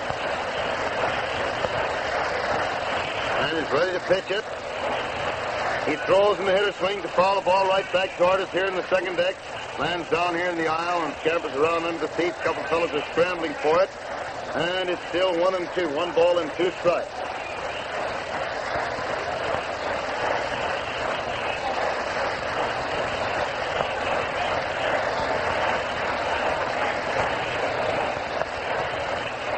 Hits the next one, a high fly in short center field.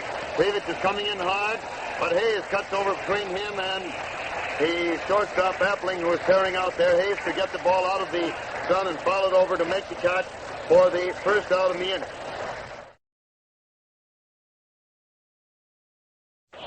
So it's 1 out in the 8th inning for the Red Sox. They still have runners on first and second. And Heine Manush, the Boston left fielder, is at bat. Score still 7-1 in favor of the White Sox.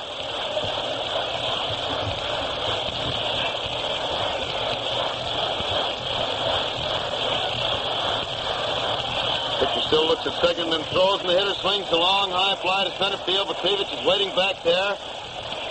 Has it for the second out. The runner from second is going to third, and Krivich long throw into second base holds Cook at first base.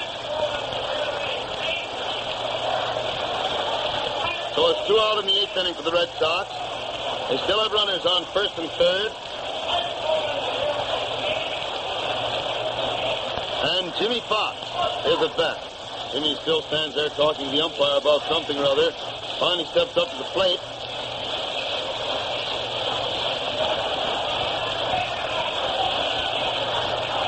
And Keane is ready to pitch to him. Throws.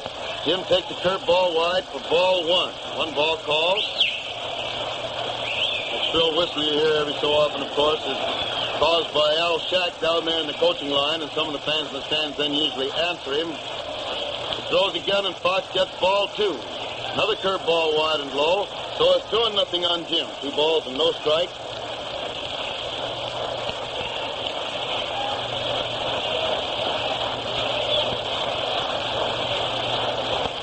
Nothing to count. He hits the next, a pop fly, coming down back of the plate, foul. Sewell is following it over toward the stands. Has it, and it's 3 out. Getting good support as well, but the real retiring of the side there was done by the pitcher who, after allowing a hit and a walk to open the inning, came through in great shape to pull through unscathed. No run, 1 hit, 2 men left on base in the first half of the 8th inning. And the score is still 7-1. White Sox leading Boston as the White Sox come to bat in the last half of the 8th inning with Mulehaus, the first hitter, and a new pitcher in there for the Red Sox.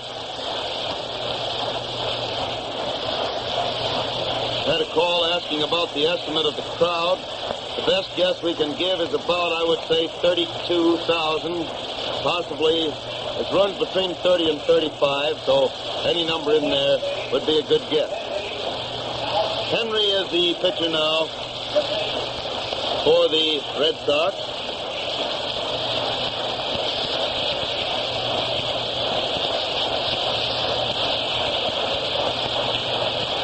And he's another right-hander, tall, slim boy, not skinny, but rather slim. Finishing his warm-up down there with Moberg, as Mulehaus stands there at the plate waiting to start the last half of the 8th inning.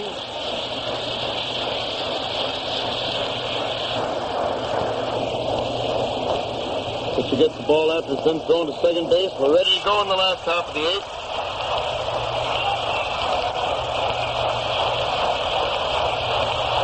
Henry starts to wind up. Pitches, and the hitter follows the ball back to the screen for a strike. 1 strike on Haas. Left-handed hitter. Ball rolled up the top of the screen and stuck up there. The little space between the screen and the second deck of the stand. And there's a ball. It's wide and low, so the count is 1 ball and 1 strike on Haas. 1-1.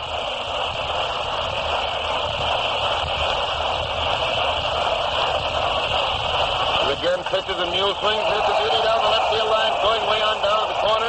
Comes off the front of the canvas, and Mule is easily pulling up at second base. A double just inside the left field foul line, and it puts Haas on second base to open the 8th inning, bringing Pete Manura at bat.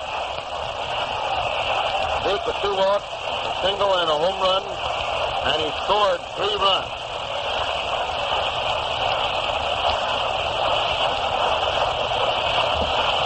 He steps up there.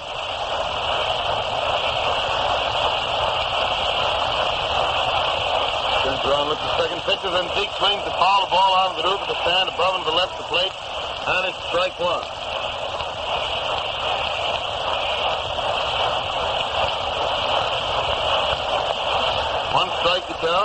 rather two strikes on Benura. George, you're bouncing around there, picking things up. What a blown around, eh? What? Right. Henry throws again and Zeke swings it a high fly out back at second base. Second baseman Conan's back there, so is Conan. And Joe makes the catch, standing right alongside of Conan for the first out in the eighth inning. One out in the eighth inning for the White Sox. And Luke Appling getting a nice hand as he comes up there with his record of 1 walk, 3 singles, and 3 runs in this ball game.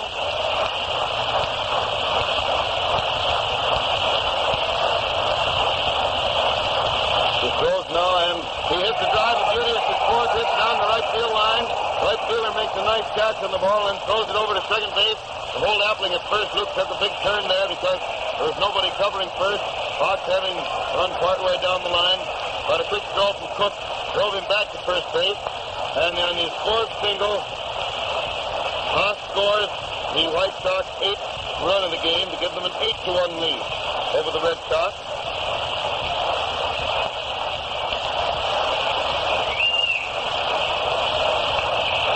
And Jackie Hayes is up there at the plate. Hayes at bat.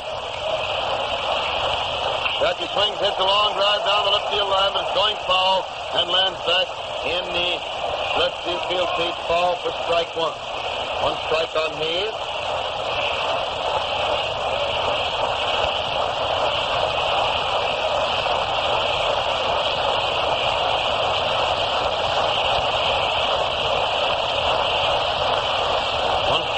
Throws again, and Jackie hits the ball back through the box in the center field.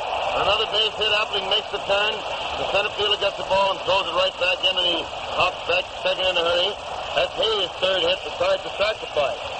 Got Jackie out just once. The charge against him, that was when he struck out in the third inning. The White Sox have runners on first and second with 1 out, 1 run already home in the 8th inning. And Jimmy Dykes is at bat. Dykes the hitter.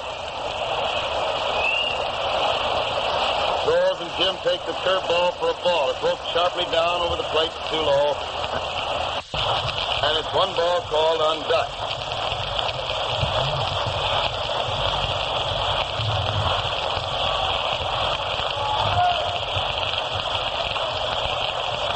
Throws again, and Jim swings and misses a high fastball inside for strike 1. So it's 1-1. 1 ball and 1 strike.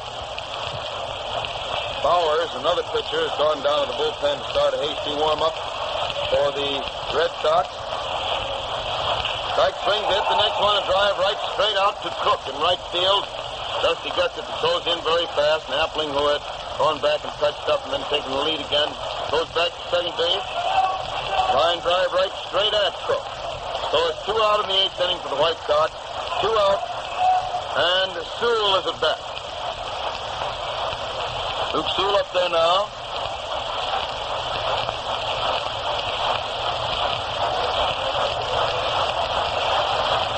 He watches the man at second and throws.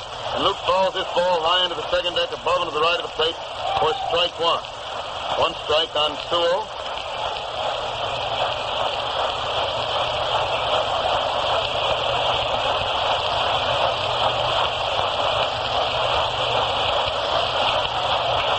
Out there again. And there's a ball wide and low for the count is 1-1. 1 ball and 1 strike. 1 ball and 1 strike. Sewell swings again to hit a bounder out into left field for a base hit. Runner from second is around third on his way in. And the left fielder got the ball and threw it over to third base. There was nobody there covering. Werber was over in the shortstop position for some reason or other, and Cronin was over out in left field where that ball had gone, and the pitcher hadn't gone over to cover, so Manush got the ball and threw it over to third base, and he gets an error on the throw. Through no fault of his own, there was nobody covering there. It's a single to left field by Sewell, his 4th hit in a row, by the way. It scores Appling. Now Keane is up there getting a nice hand. He steps up there. Scored Appling and put Hayes on second, and then the 2 runners advanced the base when the Left fielder threw the ball at an uncovered third base. Kane hits the first pitch for a high foul, and Werber drops it. Down back to third base. Werber is having a very bad day out there, and he dropped that foul after being right under it.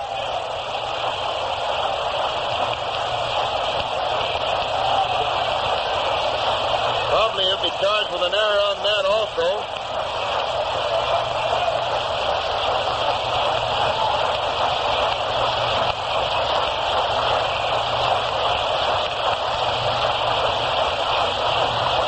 And here we have Kane at bat again with the next one, an inside for ball one. So the count is 1-1. Of course, Shook was going to be out that time, but he wasn't. 1 ball and 1 strike. And he hits another foul down the left field line, but back into the seats this time, and it's 1-2.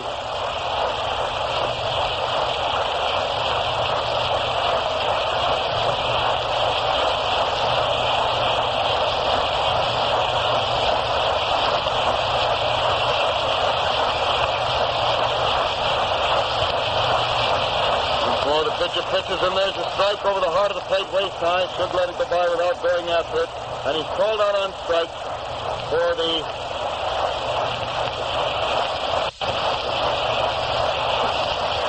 third out in the 8th inning. Apparently there's no error called on Werber on that foul because the wind blew it. Apparently the wind is very treacherous today, blowing first one way and then another, and they didn't call an error on him. But in the last half of the 8th inning, the White Sox had 2 runs, 4 hits, with 1 error, and there were 2 men left on the base. The error did not cost a run, and the score is now 9-1 in favor of the White Sox at the end of the 8th inning. And here's one more correction in the scoring. We checked up with Wayne Otto, a good old people, and the official score over in the press box. On the one that Poole hit in the 7th inning that somebody mistakenly relayed to us as an error. That was not an error, so in your technical scorebook, you people are keeping score, you can change that time at bat of Stools in the 7th inning to a hit. And also that scored Benura, but happening on third, and Dykes on second, so there was no error there. Now we're ready to go in the 9th inning with Croner at bat taking the first pitch inside and low for ball 1. 1 ball called.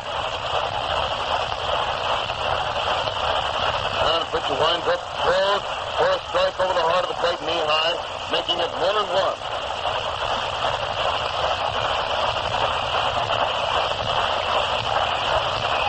The count. And ball 2. A third ball comes in very wide for 2 balls and 1 strike on Croner.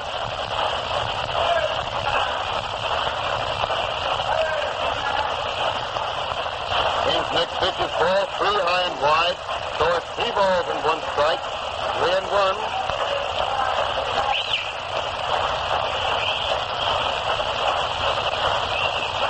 And ball 4, inside and low, gives Croner a base on ball. Puts him on first base with nobody out in the 9th inning. And Joe Cronin, the shortstop and manager, is at bat.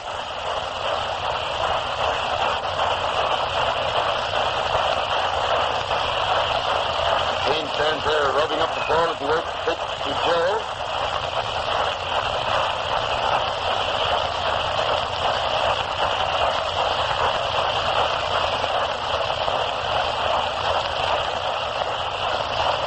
Pitches and Joe takes a strike over the heart of the plate down around the knee.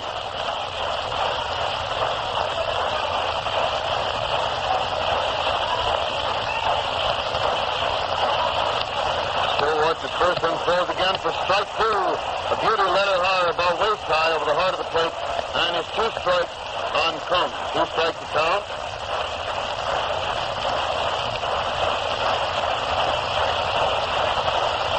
Throws again, and Joe swings it a high fly out into right center. Curtis is going over very, very fast and makes a running catch way out there.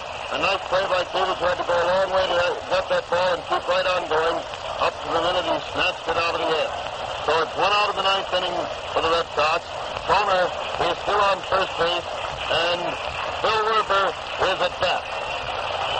care to take.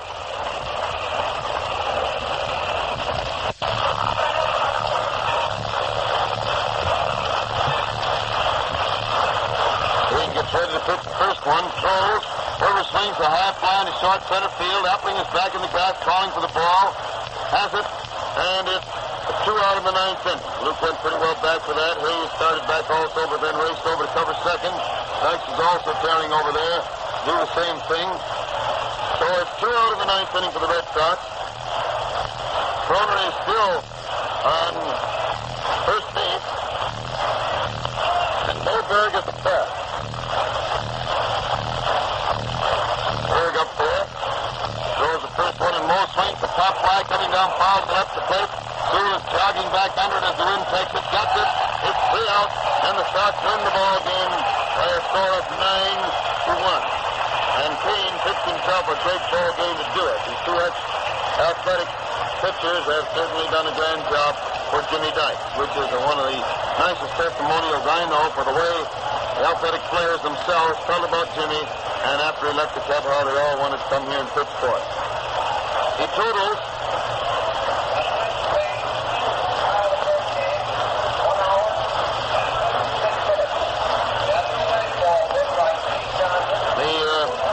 totals in the game. White Sox had 9 runs, 16 hits, no errors. And they had 12 men left on the bases. The Red Sox had 1 run, 6 hits, 1 error, with 7 men left on the bases. Time of the game, 1 hour and 56 minutes. The winning pitcher, Keane. The losing pitcher, Russell. Totals again, the White Sox 9 runs, 16 hits, no errors, with 12 men left. The Red Sox 1 run, 6 hits, 1 error, with 7 men left. Time 1:56. The winning pitcher, Kane. Losing pitcher, Russell. The second game of the doubleheader will start in approximately 20 minutes, which means just about 10 minutes to 4 Chicago time. And we'll be with you just before that time with the story of the lineups and such things, and be all ready for the first pitch when it comes up. In the meantime, we have entertainment waiting for you at the studio, and so Al Cotton's going to bid you just a temporary good afternoon from Comiskey Park. We'll see you again in about 20 minutes, but in the meantime, bye now.